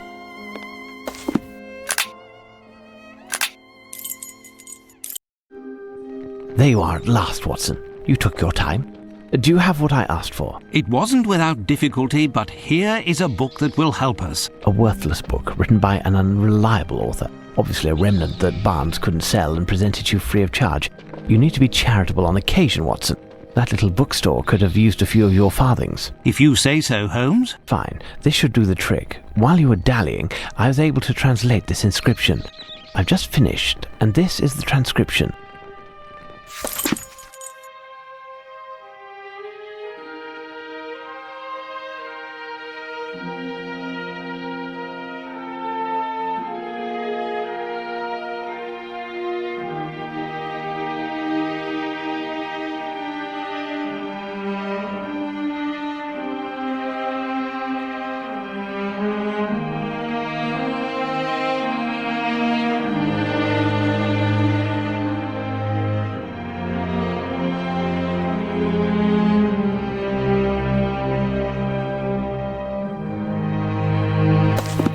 This song mentions specific Pearl weapons. Watson, stay here to ensure that the creature behind the wall doesn't escape. Where are you going now, Holmes? To find the solution to open this door.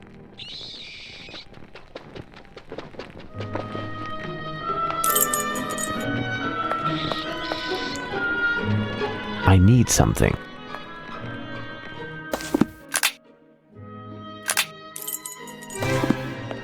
You must be Sherlock Holmes, am I right? The chief told me to help you. What can I do? Can you help me to identify certain weapons that are found here? No problem. That's easy. Show them to me, and I'll tell you what they are.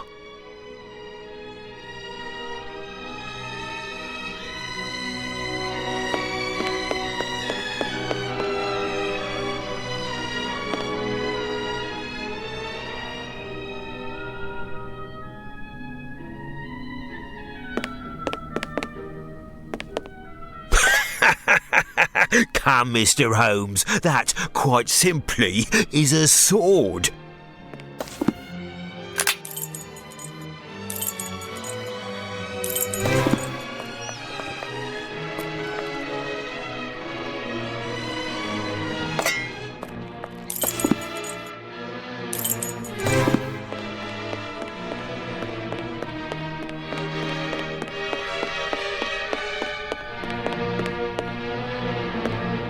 A man-catcher, the ideal weapon against a Frenchman.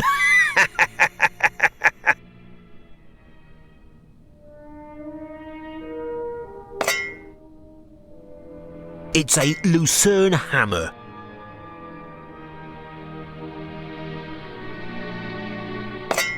A true halberd, a magnificent piece.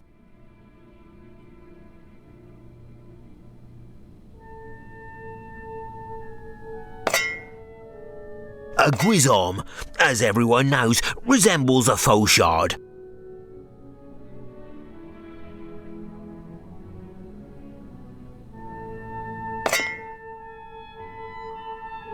A partisan, a hasta.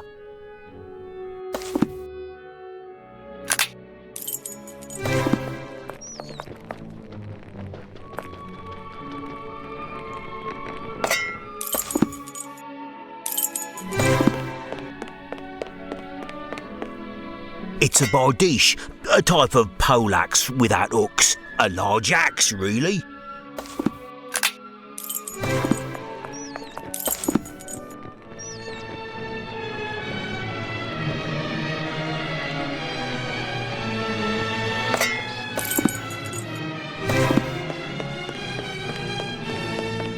This hook is a bec de Corbin, or crow's beak as it's sometimes called. It was complemented by a hammer or spike.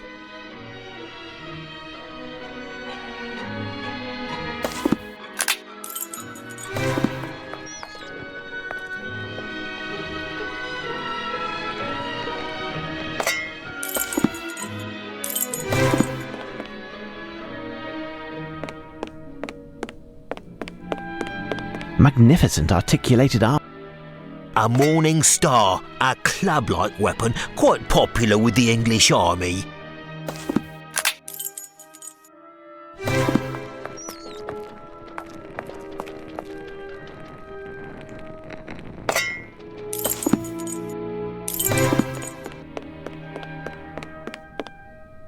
These days, we call this a spear. During the Middle Ages, it was called a glaive.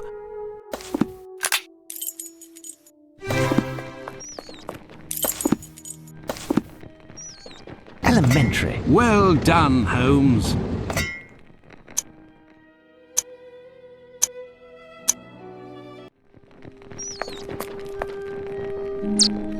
Look, it's a bat, Holmes. Indeed, Watson, it is scared of our light, as many members of its species are.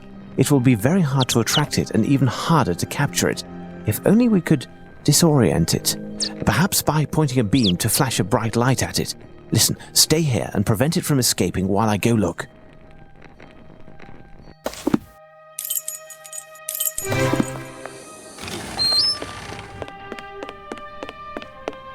This instrument will give me a strong, bright light.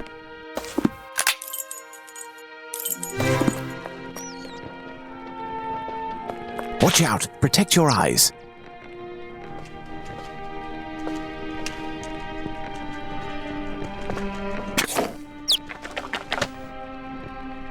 You got it, Holmes. And as a bonus, you got a nice photograph also.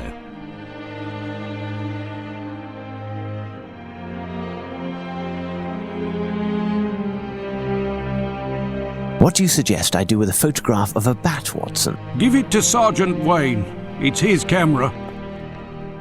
The animal is holding a small piece of paper between its paws. The message written on this paper is illegible.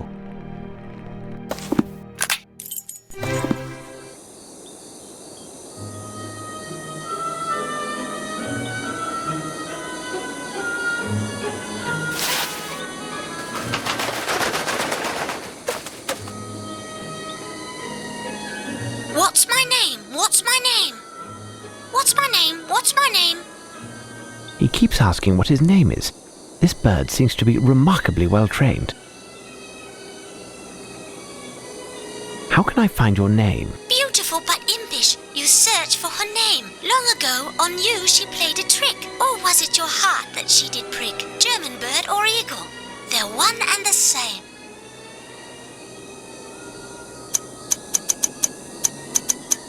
Elementary.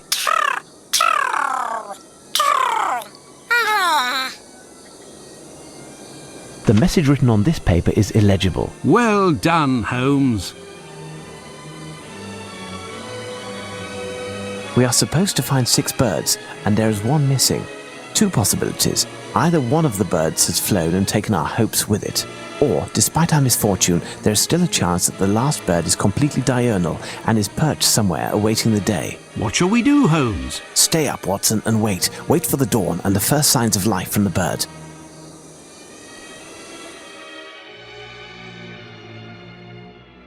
Watson! Watson! I hear a bird's call. It would appear that our prayers were answered. We must seek it quickly, Watson.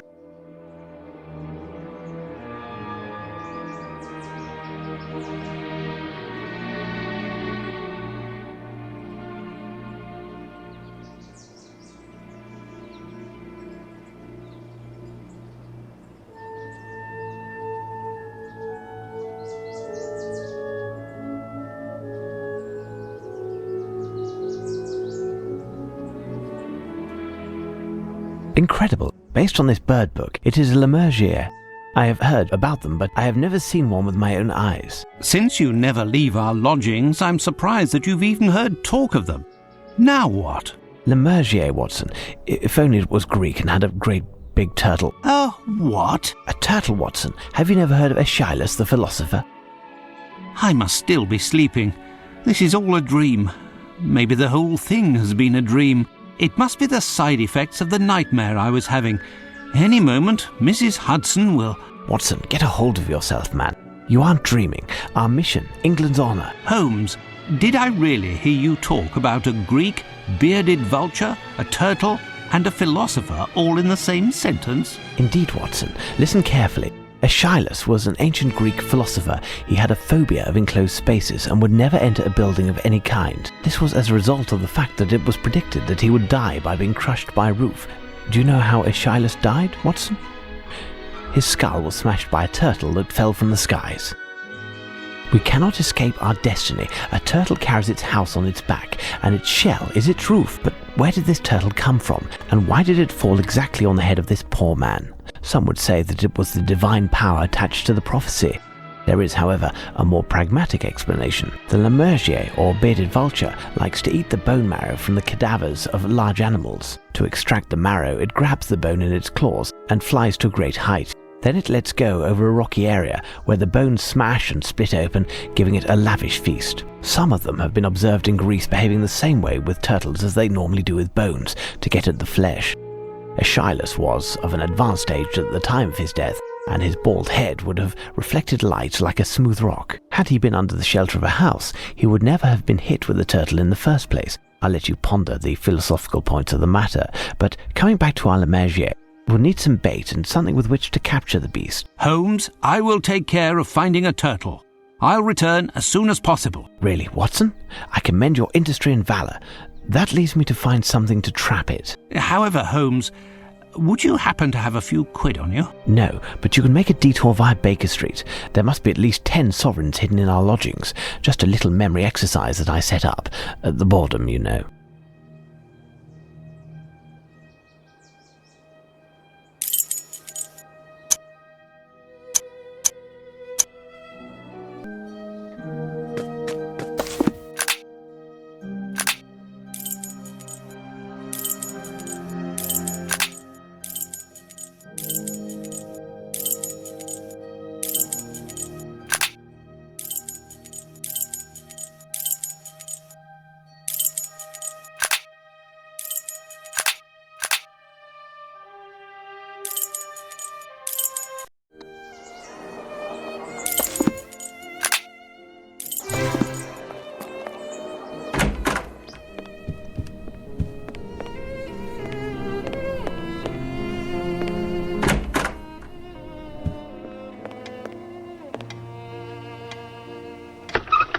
Strange place to stow money.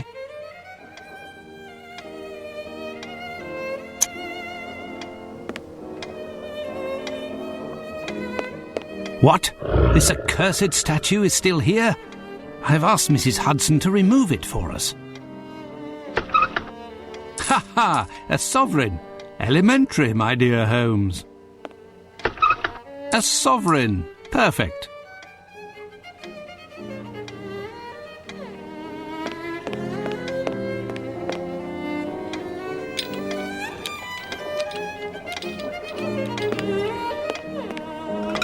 Strange place to stow money. Ooh, the adventure of the dancing men, I recall.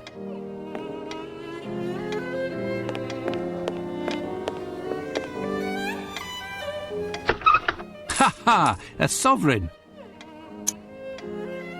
It's the steel harpoon that pierced Black Peter, master of the sea unicorn. Terrible memories. Ha ha! A sovereign! Elementary, my dear Holmes. Ha ha! A sovereign!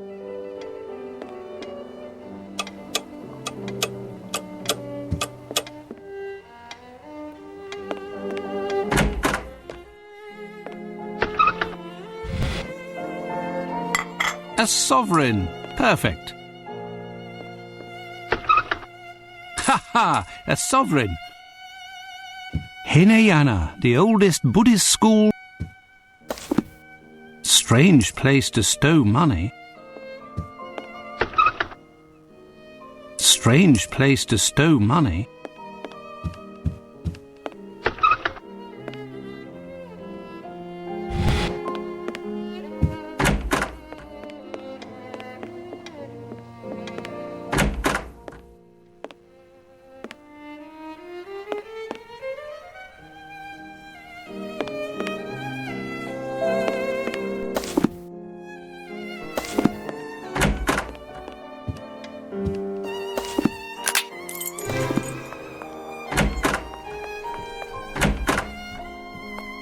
How much for one of these turtles? The champion isn't within your means, chap. The loser will set you back 10 sovereigns.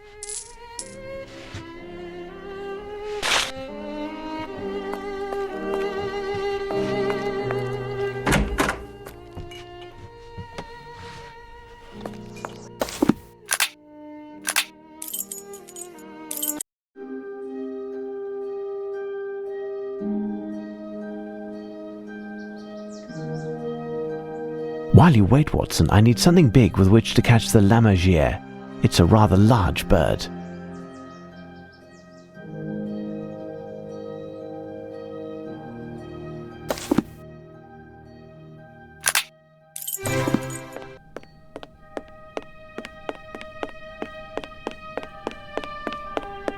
This net would be perfect if it wasn't in such a pitiful state. I'll need some string to repair it.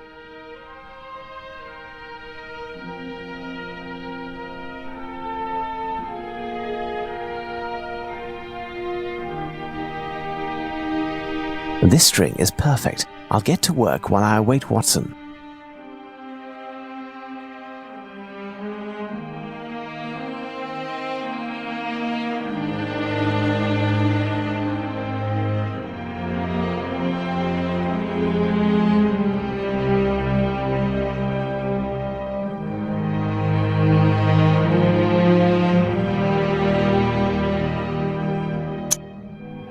This string is perfect.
Here's your turtle, Holmes. Watson, you impress me. This specimen will be ideal. I need to find somewhere to put it down, Watson.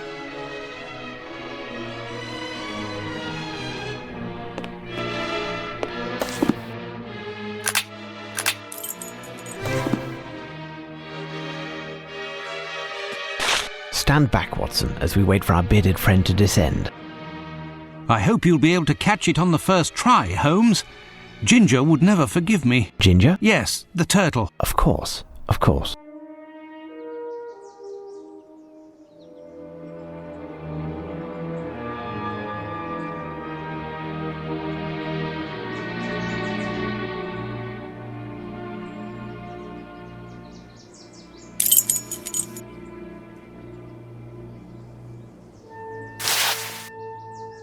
There's our starving friend, Watson, and the last paper. At last. I thought we'd never succeed. Now can we head back to our lodgings and sleep for part of the day? We have until this evening. We are heading back to Baker Street, Watson, but not to sleep. We have time for a meal, and then we must make haste to the next location that we will ascertain with the help of these messages. But I'm done for, Holmes. As Aeschylus said, I think the slain care little if they sleep or rise again. Come, Watson, make haste.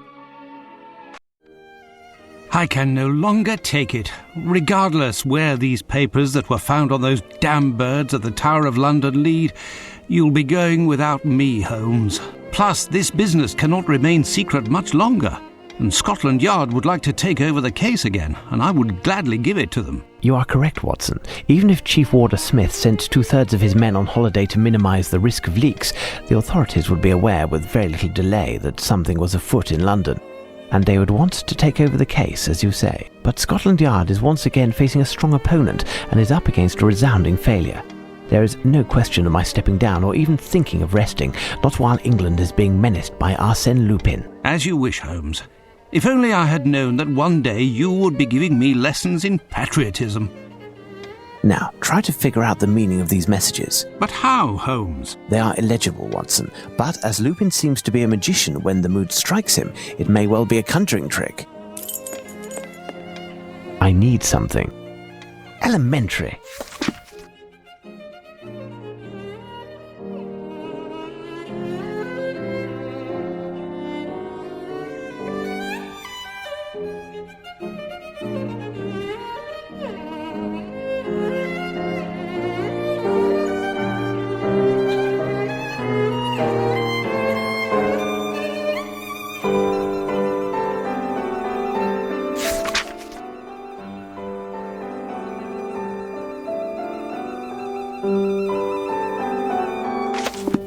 Incomprehensible yet again. Nay, Watson, this letter talks of painting amongst other things, and I bet Lupin wants to gain some time by having us strolling around London, but this time I anticipate arriving at the site of the next theft before he does.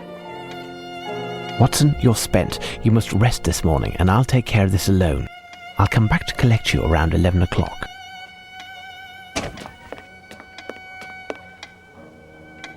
I must find something that resembles the description given in the poem.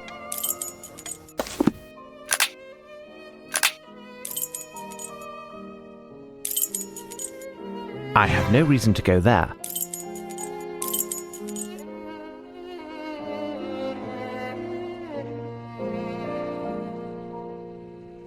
I have no reason to go there.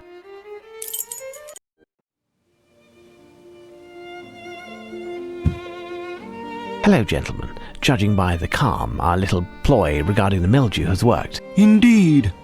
As long as it doesn't work beyond our expectations, and we will get our visitors back when we reopen. So, have you found the Fighting Temeraire? I must confess not, but we are making progress on the case. Farewell, gentlemen.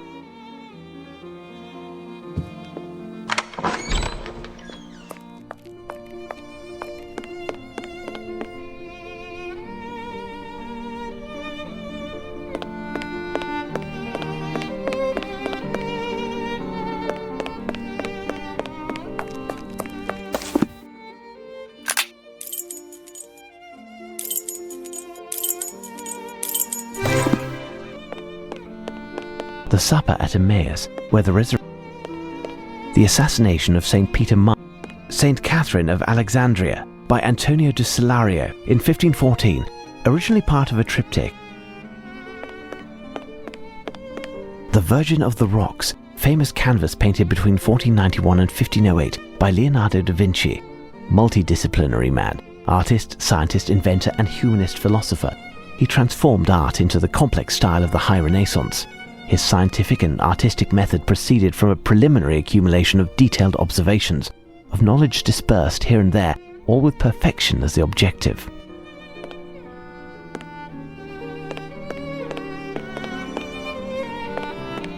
St. Catherine of Alexandria, painted by Carlo Crivelli, bought as part of the Prince Anatole Demidov collection in 1868.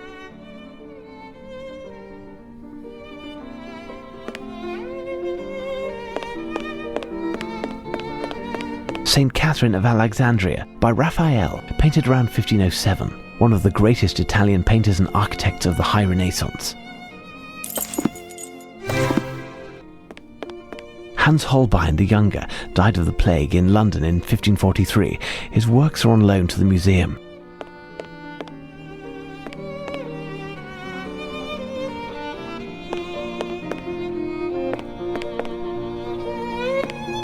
The Virgin and Child by Albrecht Dürer, 1471 to 1528. Painter, mathematician, and foremost, an engraver, a virtuoso of the Buren. Charity by Lucan Cranach the Elder, canvas loaned to the museum. Portrait of a Woman by Lucas Cranach the Elder, 1472 to 1553, official painter of the Saxony court. Cranach's style has such ambience, he depicted well the total lack of fantasy. Hans Holbein the Younger, a Cranach, a work that just exudes. Tobias and the Archangel Raphael.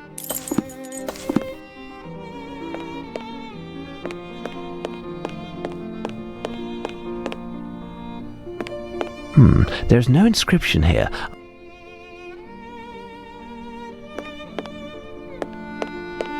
The painter's father, Albrecht. St. Catherine of Alexandria, in good company, painted around 1450 by Stefan Lochner, a hand shutter of an altarpiece presented in 1863 by Queen Victoria at the Prince Consort's wish.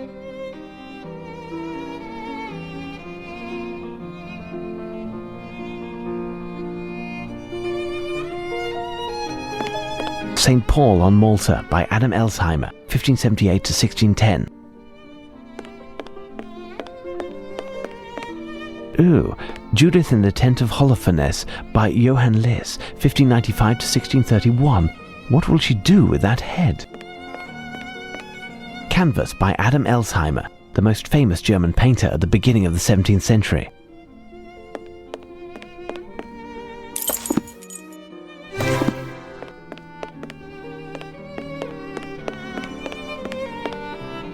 This painting depicts the gods Venus.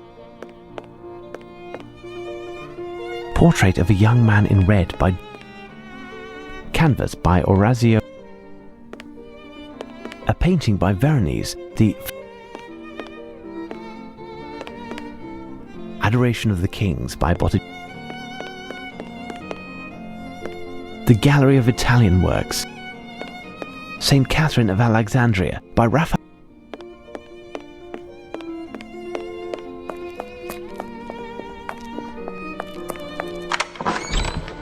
Do you have another clue, Mr. Holmes?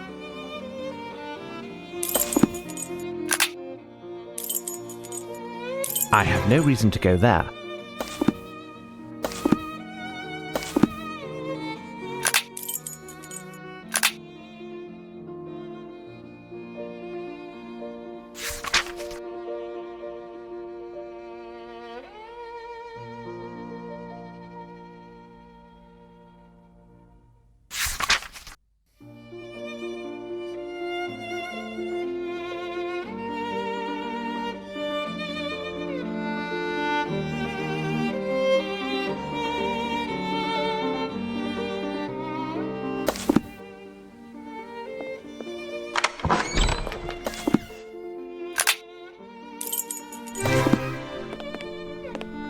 St. Catherine of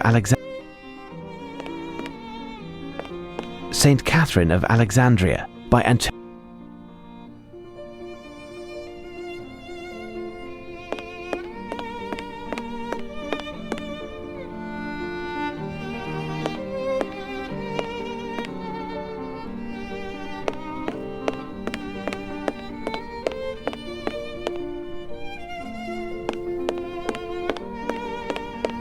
St. Catherine of Alexandria by Raphael, painted around 1507, one of the greatest Italian painters and architects of the High Renaissance.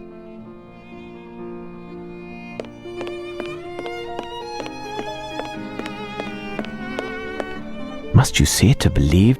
The incredulity of St. Thomas, master of the work, Battista Giovanni Sima, born around 1459. St. Catherine of Alexandria, painted by Carlo Crivelli, bought as part of the Prince Anatole Demidov collection in 1868.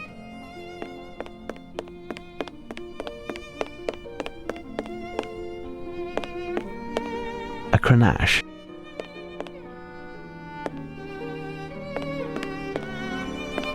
St. Catherine of Alexandria, in good company, painted around 1450 by Stefan Lochner, a hand shutter of an altarpiece presented in 1863 by Queen Victoria at the Prince Consort's wish.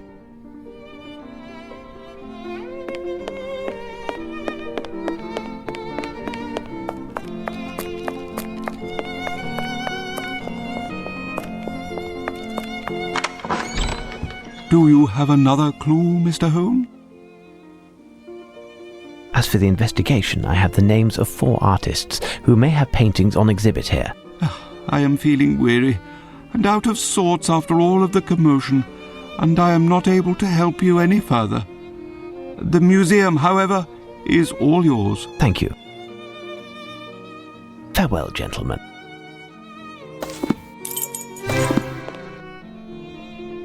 Here's what I've been looking for.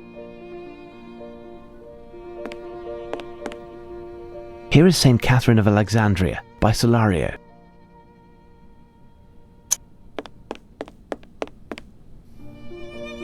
Here's what I've been looking for.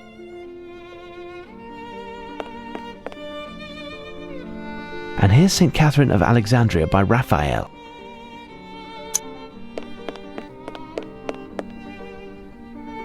Here's what I've been looking for.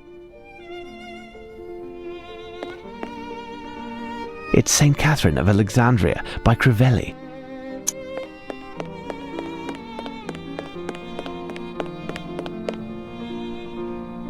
Here's what I've been looking for. Look, a Lochner entitled St. Catherine of Alexandria. There, I've made note of the 4 paintings indicated in Lupin's poem. I shall return to Watson and we'll put our heads together.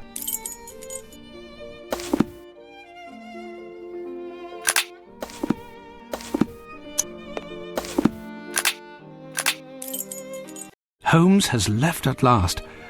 I'm worn out, but I have no choice. I must take advantage of his absence by recovering his Legion of Honor. I'll make haste to the bank and then attempt to find the crooks to whom I pawned it. There, I've been able to gather a sufficient sum of money. Now to the Golden Lion.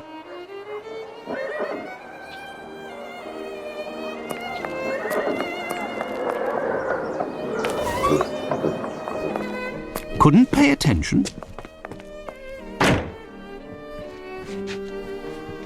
Shh. I'm a secret wall with ears. Shh. Tell me, my good man, do you remember me?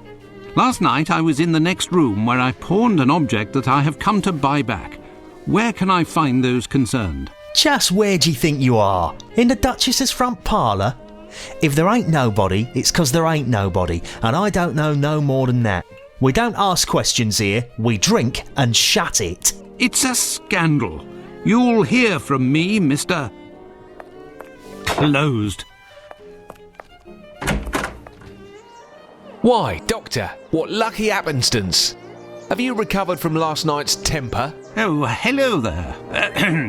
It's lucky that I have found you here. I've collected the amount necessary to buy back the medal that I pawned yesterday. You look like someone who might know the ruffians who were holding the bookseller. Do you know where I could find them? You aren't serious, I hope. I don't know them any better than you. Earlier in the evening, I had them round in hopes of gleaning a few morsels, but that's all. I had thought that you, like me, had bluffed, and that your trinket wasn't worth a nicker. By this time, it has certainly been melted and sold as bullion. At best, it's still in the window of a pawnbroker's. What are you telling me? You're going to tell me where I can find these rogues and the medal. Otherwise, you'll find yourself in the thick of it, because I've got friends in high places. I do. Why, Doctor, you're acting like a common thug. I, who have done everything possible for you. You must excuse me. I do apologise. How could you know? I seem to have lost my usual aplomb. This case is dragging on, and to top it all off, I have lost my friend's medal. Don't worry, I've seen worse. As for your head, it's sleep that you need. Your ideas will be much sharper after a rest. Impossible. My friend will be returning any moment, and then we'll end up I don't know where in London in order to stop... but I've said too much. The men who have the medal, is there any way to find them? Maybe, but I'll have to call in a few favours, and that takes time. And money. I have 100 guineas. Will that suffice? That should do the trick, but I can't guarantee anything. In any case, I'll do all that I can, I promise you, to help retrieve the medal. Thank you very much. I'll get to it immediately. But don't forget that you owe me one. Or 3, rather.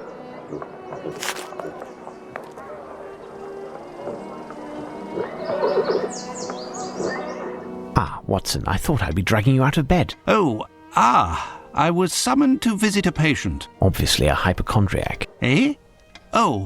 Yes. How did you know? Otherwise you would have taken your medical bag along.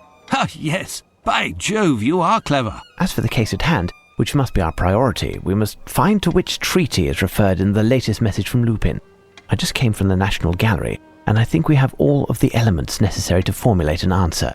What do you think, Watson? The Treaty of Alexandria. Exactly, Watson. Would it not be the one following our victory over Napoleon Bonaparte? Undoubtedly, Watson, but we need details. I'll go see Barnes. His store wasn't open when I arrived, but it should be now. Rest for a while, and I'll be back soon. With pleasure, Holmes.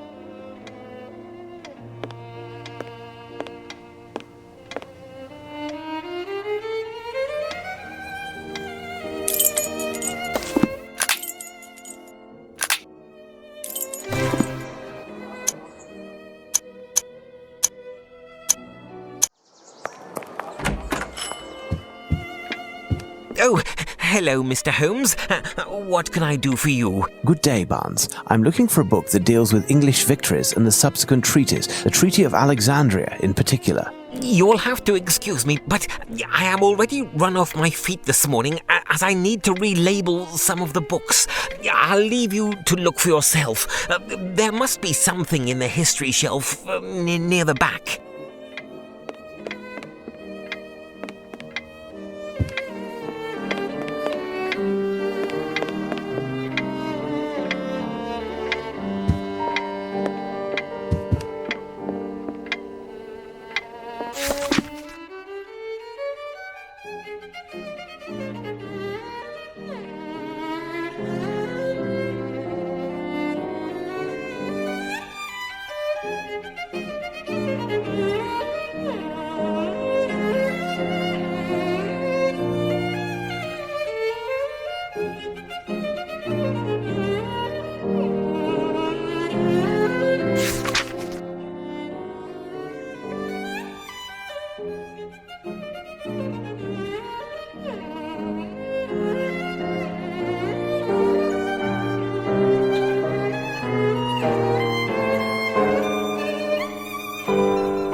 I found it, Barnes. I'll take it.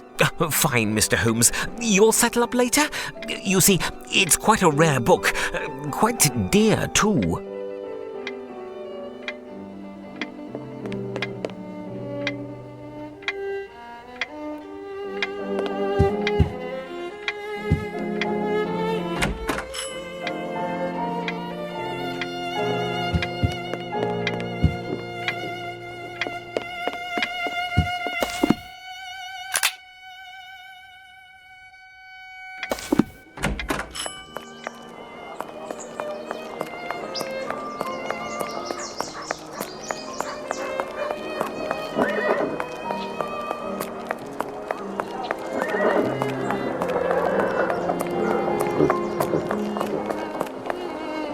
Day, Mr. Holmes. Good day, Ruffles. I've got a message for you, I have. Direct from the yard. I'm supposed to bring you to Inspector Lestrade quick as can be.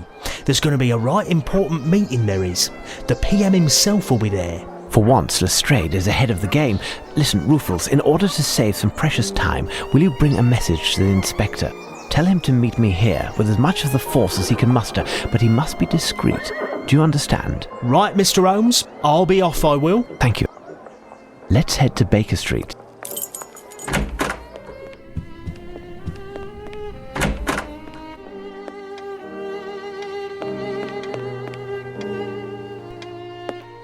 Up, Watson. It's time. The wave. No! It will engulf me! The tentacles! Ah! Come, my friend. That's all finished and behind us. Compose yourself. We have an appointment in half an hour with the Prime Minister. I'm still dreaming. The Prime Minister.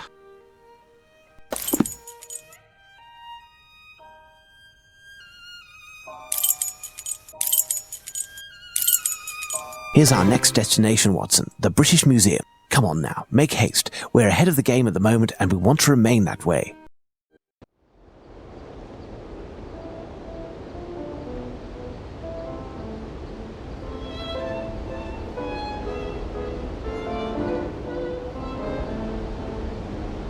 How do you do, Prime Minister? Lestrade. Mr. Holmes, despite the intelligence and the perspicacity far above the norm that all of England is bestowing you, I assure you that you are 1,000 leagues from imagining to what point I am, let's say, annoyed. Inspector Lestrade here will only give one answer to all of my questions. Ask Sherlock Holmes. So, Mr. Holmes, where are we? A few days ago, July 14th to be exact, we received a letter from the ubiquitous Arsène Lupin. It is here for your perusal. Is this in earnest? The facts concur. We are in our third day, and he has honoured all of his engagements to date. Even in recent history, this type of preposterousness would have led to war, do you know? Well, Mr. Holmes, all of this is too grievous to be left in the hands of an unofficial detective, no matter what his talents are. From here on, you will be working with Inspector Lestrade. You will be under his authority, and he will report to my cabinet. I am going to call a council of war, and I want you to know that no matter who you are, all contact with the press is categorically forbidden and will be punished in exemplary fashion. Gentlemen, these damn French, I should send in the fleet. My dear Lestrade, time is pressing. I don't see anyone here about. Is the museum closed? No, but as there is work underway, and most of the galleries are closed, there isn't a crowd. That's fortunate. Lestrade, listen well. Clear the museum of all visitors and workmen, block the entrance, and post some men around the building. No one is allowed to enter the British Museum from this point on. As for us, Watson, let us assure ourselves that Lupin's next target is still within these walls. Wait. I have a map of the British Museum that the guard gave me. It could be of some use. So, Holmes, what are we doing?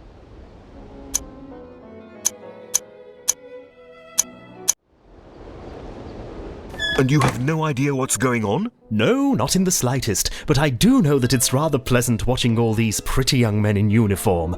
Our Inspector, you are quite the joker, you are going to jail, and everybody... Oh, hello, gentlemen, what can we do for you?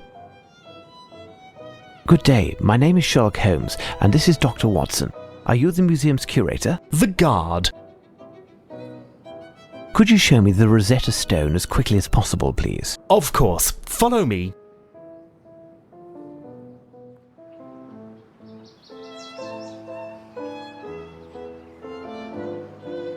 You follow me with muffled steps in the hall, up the stairs, into my small room. That's where you get out your... Here, gentlemen, we have arrived. The Rosetta Stone. Did you know that it was taken from the French? Only too well. There stands the honour of England that we must be prepared to defend, Watson.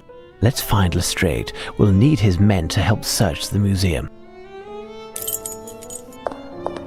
The famous Rosetta Stone. After Thomas Young's discovery, Champollion was able to fully decipher the great mystery of hieroglyphs. In fact, this text, a Ptolemaic decree from 196 BC, was inscribed in 3 languages: hieroglyphs, demotics, a popular script at the time, and finally Greek.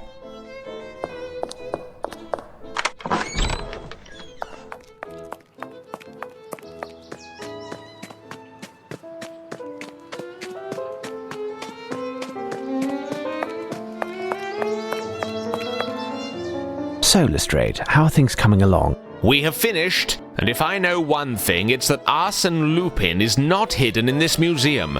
We gave everything, even the smallest nook, the once-over, 3 times.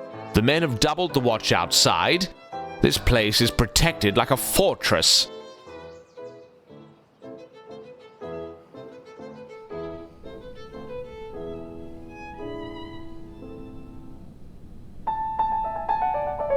Excellent. Arsène Lupin isn't inside, and we have made sure that he can't enter. Remember, Lestrade, no one is to breach the walls of the museum. No one. Tell me, Holmes, 2 hours have passed and we still haven't eaten. Can we... Certainly, Watson. Find something to restore yourself. Nothing for me. Ask one of the men outside if there's anything left over from the mess, Watson. Come, Inspector. Let's go over the plan one more time.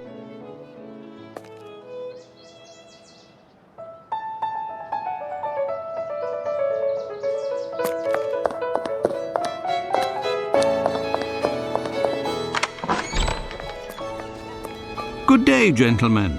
Inspector Lestrade pointed me your way to see if there was anything left to eat. I'm afraid not. There's a bread bag near the portal over there. There might be a bun or 2.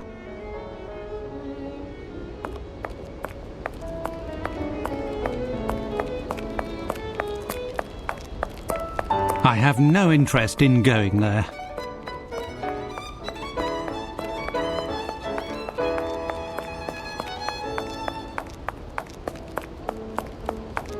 I have no interest in going there.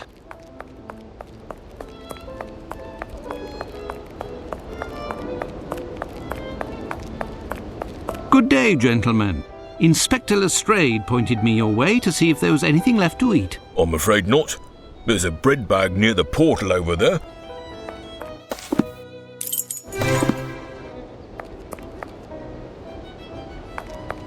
Ah, it looks like the police's bread bag. It's a rubbish bag, not a bread bag. Psst! Hey, Doctor! Psst! But what are you doing there? Word on the street is that something big is going down here. Is that true? Yes. Well, no. Regardless, you must leave. No chance. I want my scoop. You promised me. And the time has come to keep your word. What do you want? Sneak me in, and I'll take some pictures, on the sly, of course, and I'll have a screamer of a headline. Out of the question. If one of the constables sees you in the museum, you'll be taken as their quarry, and I'll pay the price for having let you in. Listen, Doctor, I've seen worse. Danger is part of my job. If I am caught, I won't mention your name. You owe me that much. The situation with the medal is almost sorted, and I'll be able to bring it to you tomorrow. You wouldn't rather have me turn up empty-handed and have to explain to the great detective how you've been sneaking around, would you? I'm not even sure if I can. The museum is guarded like a fortress. You'll manage, Doctor. The main thing is to find the key to open the confounded gate and get the guards out of the way for a few minutes. Good luck, Doctor. I'll be waiting.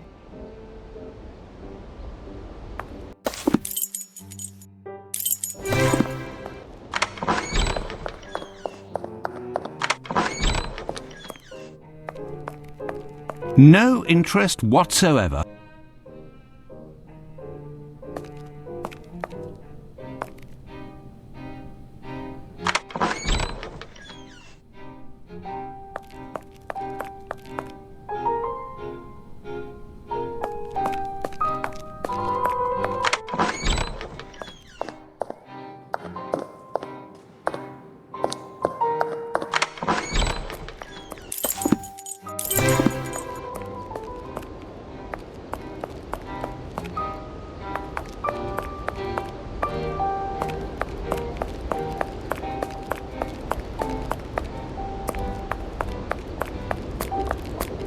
Do you have the key for this portal, Doctor?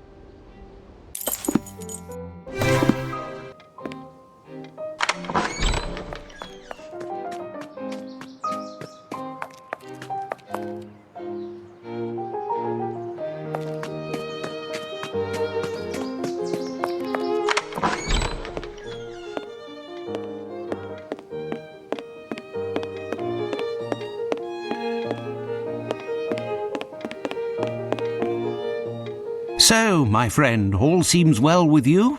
Goodness, yes. No more visitors, no more racket. At last I can take care of the filing that has been piling up. Ah, all these treasures in the museum. A great responsibility to guarantee their security. By the way, are there several keys for the main entrance? As I said to your colleague, Inspector Lemon or Lester, I can't recall, there is the one that I gave him, and there is the curator's. Where is the museum curator? He is on holidays in Scotland for the duration of the renovations, and as he's the only one who can open the strange lock on his strongbox, the key is perfectly secure. Is one of the keys for the portal in the curator's office, then? Yes, near the entrance. The architect is there at present. I must go now. Until later, perhaps.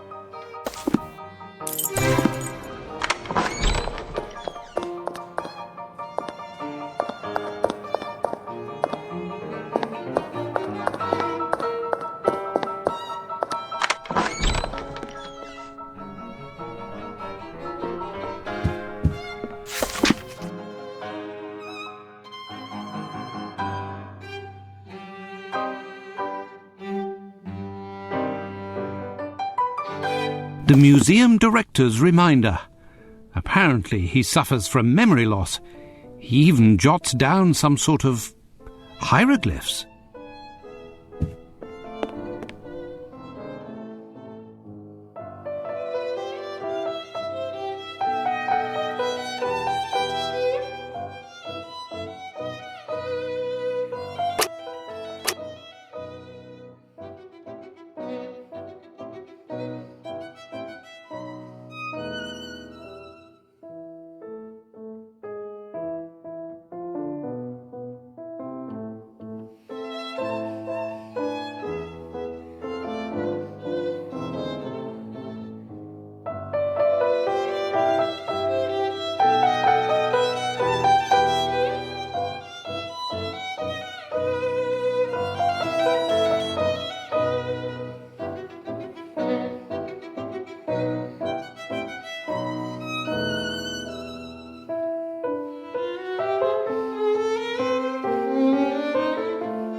What are you doing there? I was checking to see if the strongbox was locked. More likely you were checking to see if it was damaged, weren't you? Well, I didn't touch it. Calm down, young man.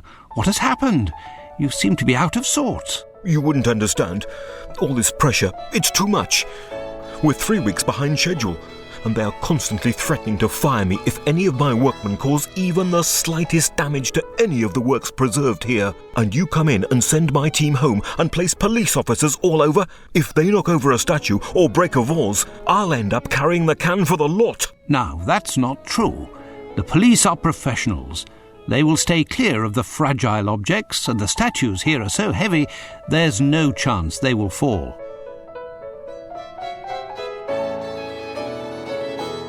You are deceiving yourself.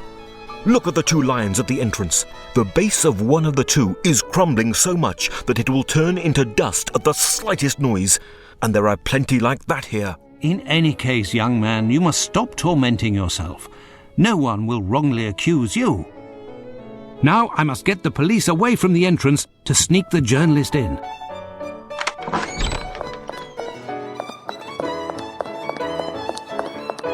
This limestone pedestal is crippled by the humidity. A small knock by a blunt instrument and it will topple like a castle of cards.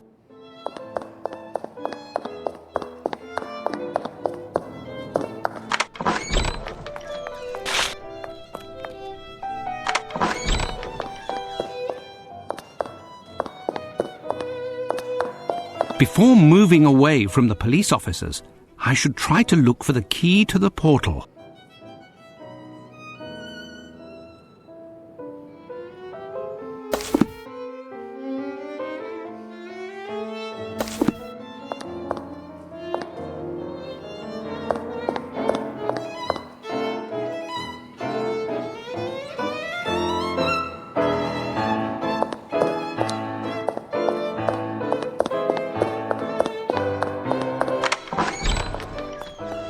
How are you? All's well.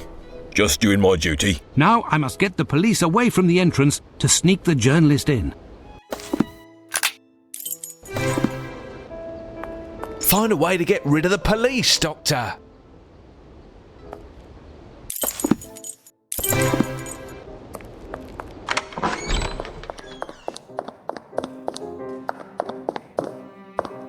It pains me to hurt this work of art, but I have no other choice. Only an event of this magnitude can create a diversion.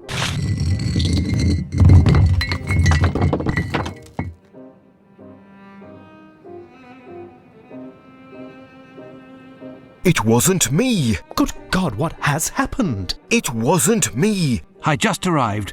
The base must have caved in under the weight of the statue. It wasn't me. The statue can't stay on the ground. We must keep it up away from the humidity. It wasn't me. Find anyone in the museum to help lift it. I'll go outside to find reinforcements. It wasn't me. It wasn't me.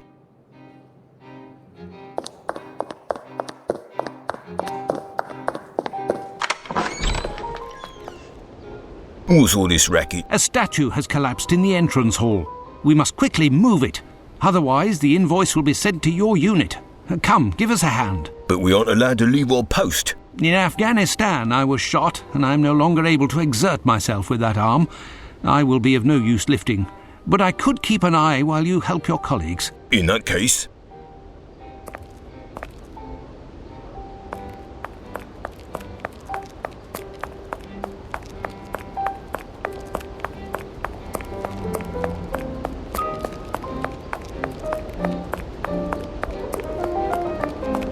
Well done, Doctor. You are obviously a man of his word, and resourceful also. Hurry up and above all, stay hidden.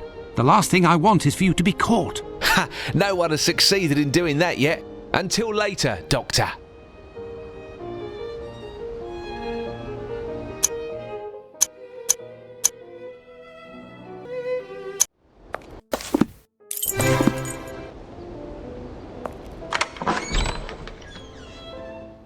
Ah, there you are, gentlemen. You can reclaim your post. Nothing happened. Smooth sailing. Well, Watson, it would appear that you served as reinforcement to Lestrade's men. It's a pleasure to see that 2 sleepless nights haven't taken away your legendary spirit of enterprise. Well, gentlemen, we'll wait and wait some more. I've tripled the manpower surrounding the building. My men have a carbide searchlight. No way of getting past it as long as it's a clear night. I have, moreover, locked all of the exits leading onto the hall where the Rosetta Stone is found and placed a man by each of the doors. 4 of my best men are locked inside and stationed directly in front of the stone. Knowing that it weighs almost 1,500 pounds, Lupin doesn't stand a chance. We'll know soon enough. Excuse me, Inspector, but I hope that your men won't forget to replace the iron bars in the room where they were. They shouldn't be left outside, as they don't like the humidity. What are you saying, young man? I never gave the order to take any iron bars. Listen, they were there 2 hours ago. Who would have taken them if not your men? Leave it to me, Lestrade. Young man, you said some iron bars had disappeared. Can you show me where? Follow me.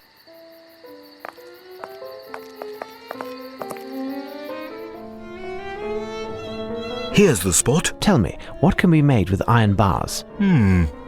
Everything and anything.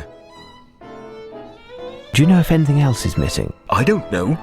I didn't take the time to look because I must prepare some plans. Return to your work. For the time being, I'll see if anything else is missing, and I'll come find you if I need any further information.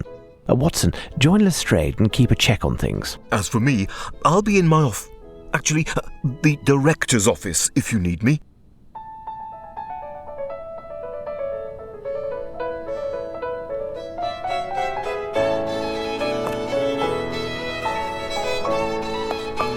There was a pulley here. Some rolls of rope were there. A box of soap was recently removed.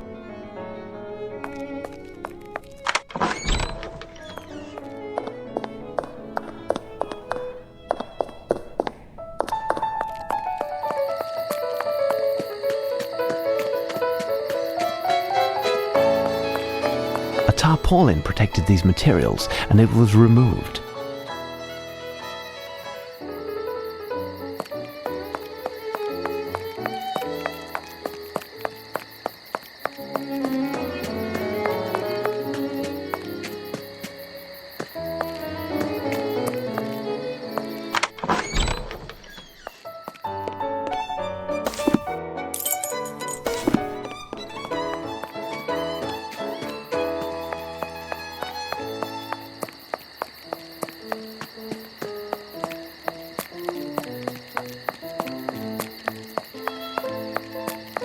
Nothing to report, Mr. Holmes.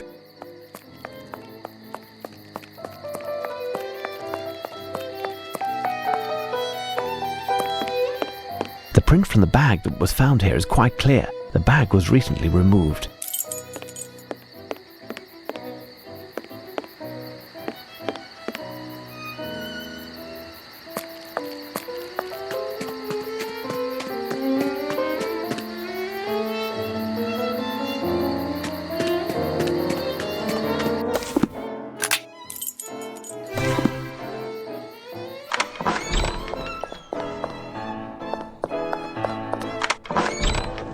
Any news, Mr. Holmes?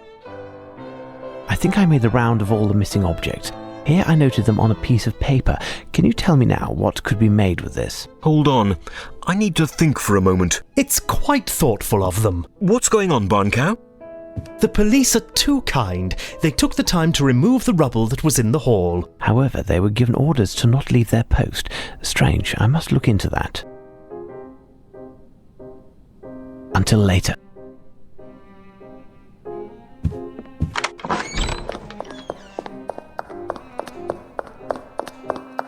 Footprints, look. Hold on. The most recent footprints on the ground correspond exactly with those that I found in the National Gallery, in the soil from the pot, those of Lupin. These footprints are size 9. Oh, I think I found it, Mr. Holmes. Upon closer inspection, the soap doesn't seem to have anything to do with this. I think they mean to install a pulley on a tripod in order to reel up a load situated much lower, like in a mine, for example. What is the maximum weight of the load that we can raise? Given the strength of the bars, it would all depend on the counterweight used. If, for example, we used one of the pedestals of the lions in front of the stairs, we could lift more than 2,000 pounds. Holmes! Holmes! Come here! Quick! It's Watson. We must get to him quickly.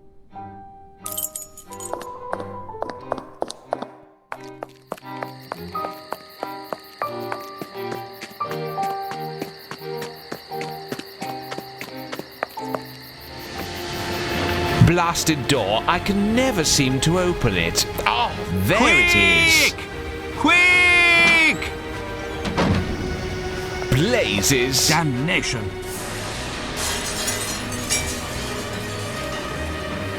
Outside, quickly. We can attempt to intercept him before he absconds. Lupin is there.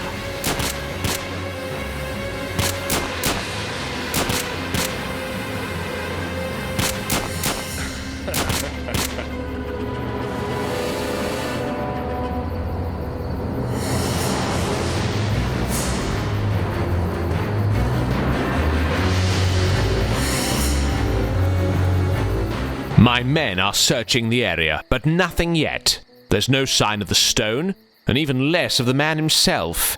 We've been trumped, and here I thought our security was perfect. It was, Lestrade, it was.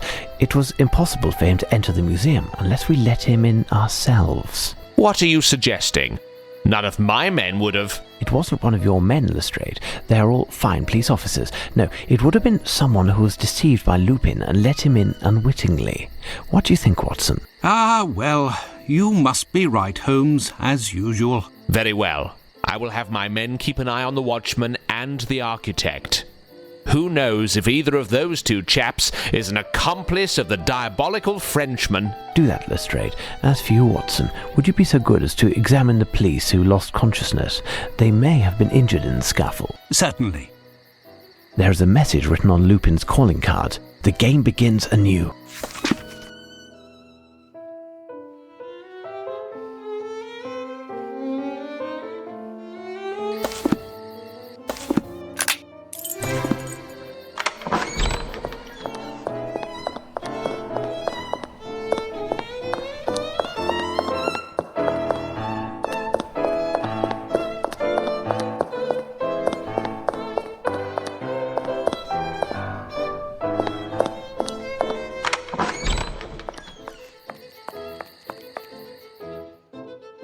A new message.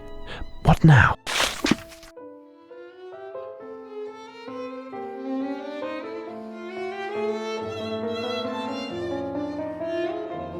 I must find a connection to those Veronese lovers.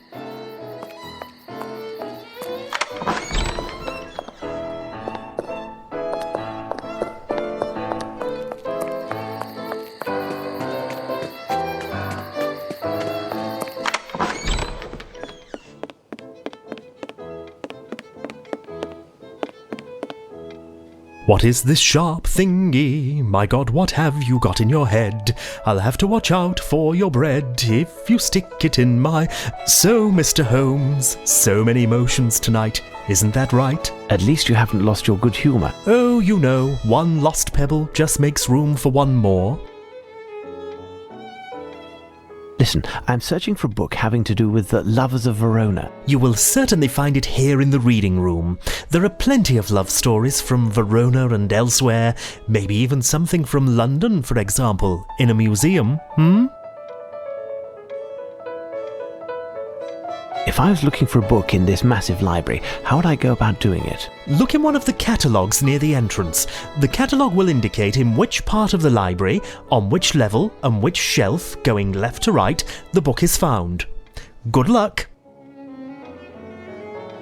Thank you.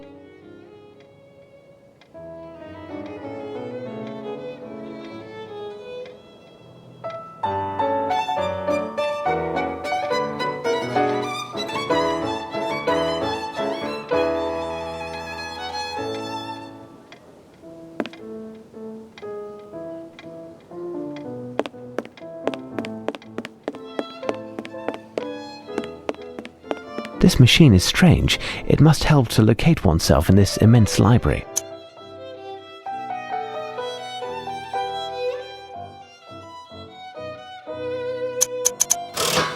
Here's what I've been looking for.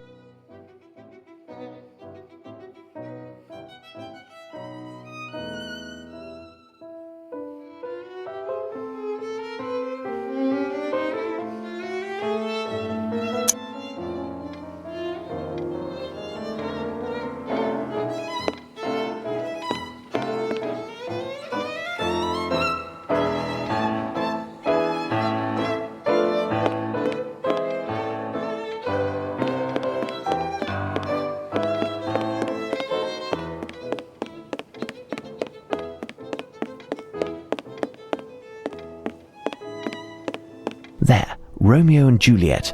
Look, a piece of paper seems to be marking a page. There's something written on it.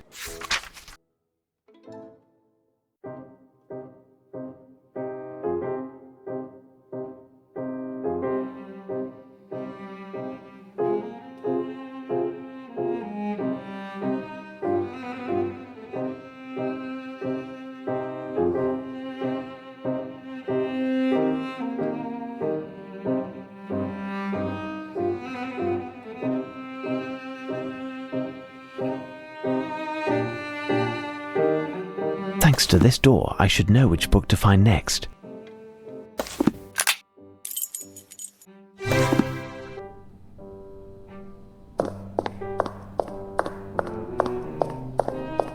The H.265. In Akkadian mythology, they were benevolent demons.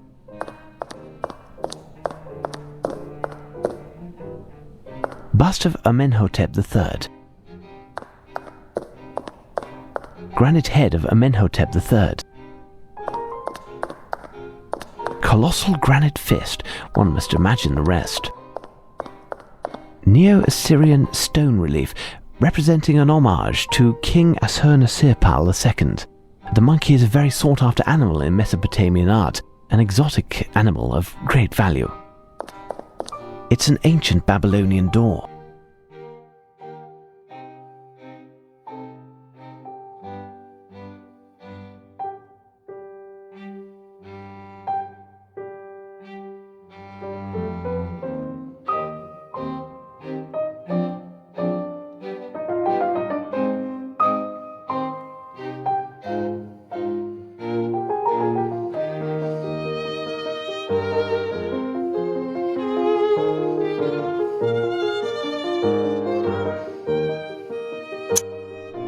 It's an ancient Babylonian door.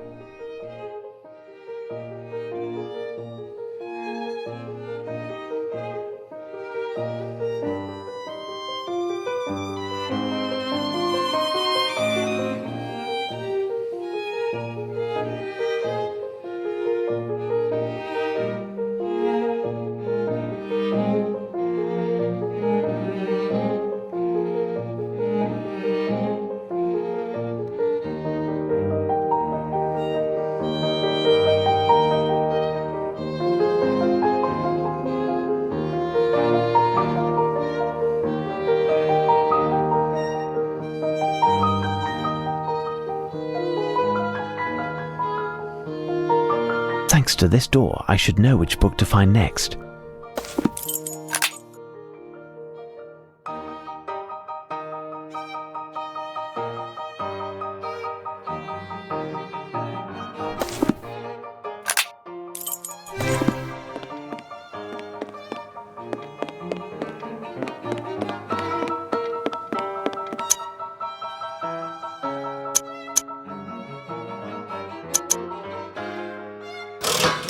This is where the books dealing with the Empire's dominions are found.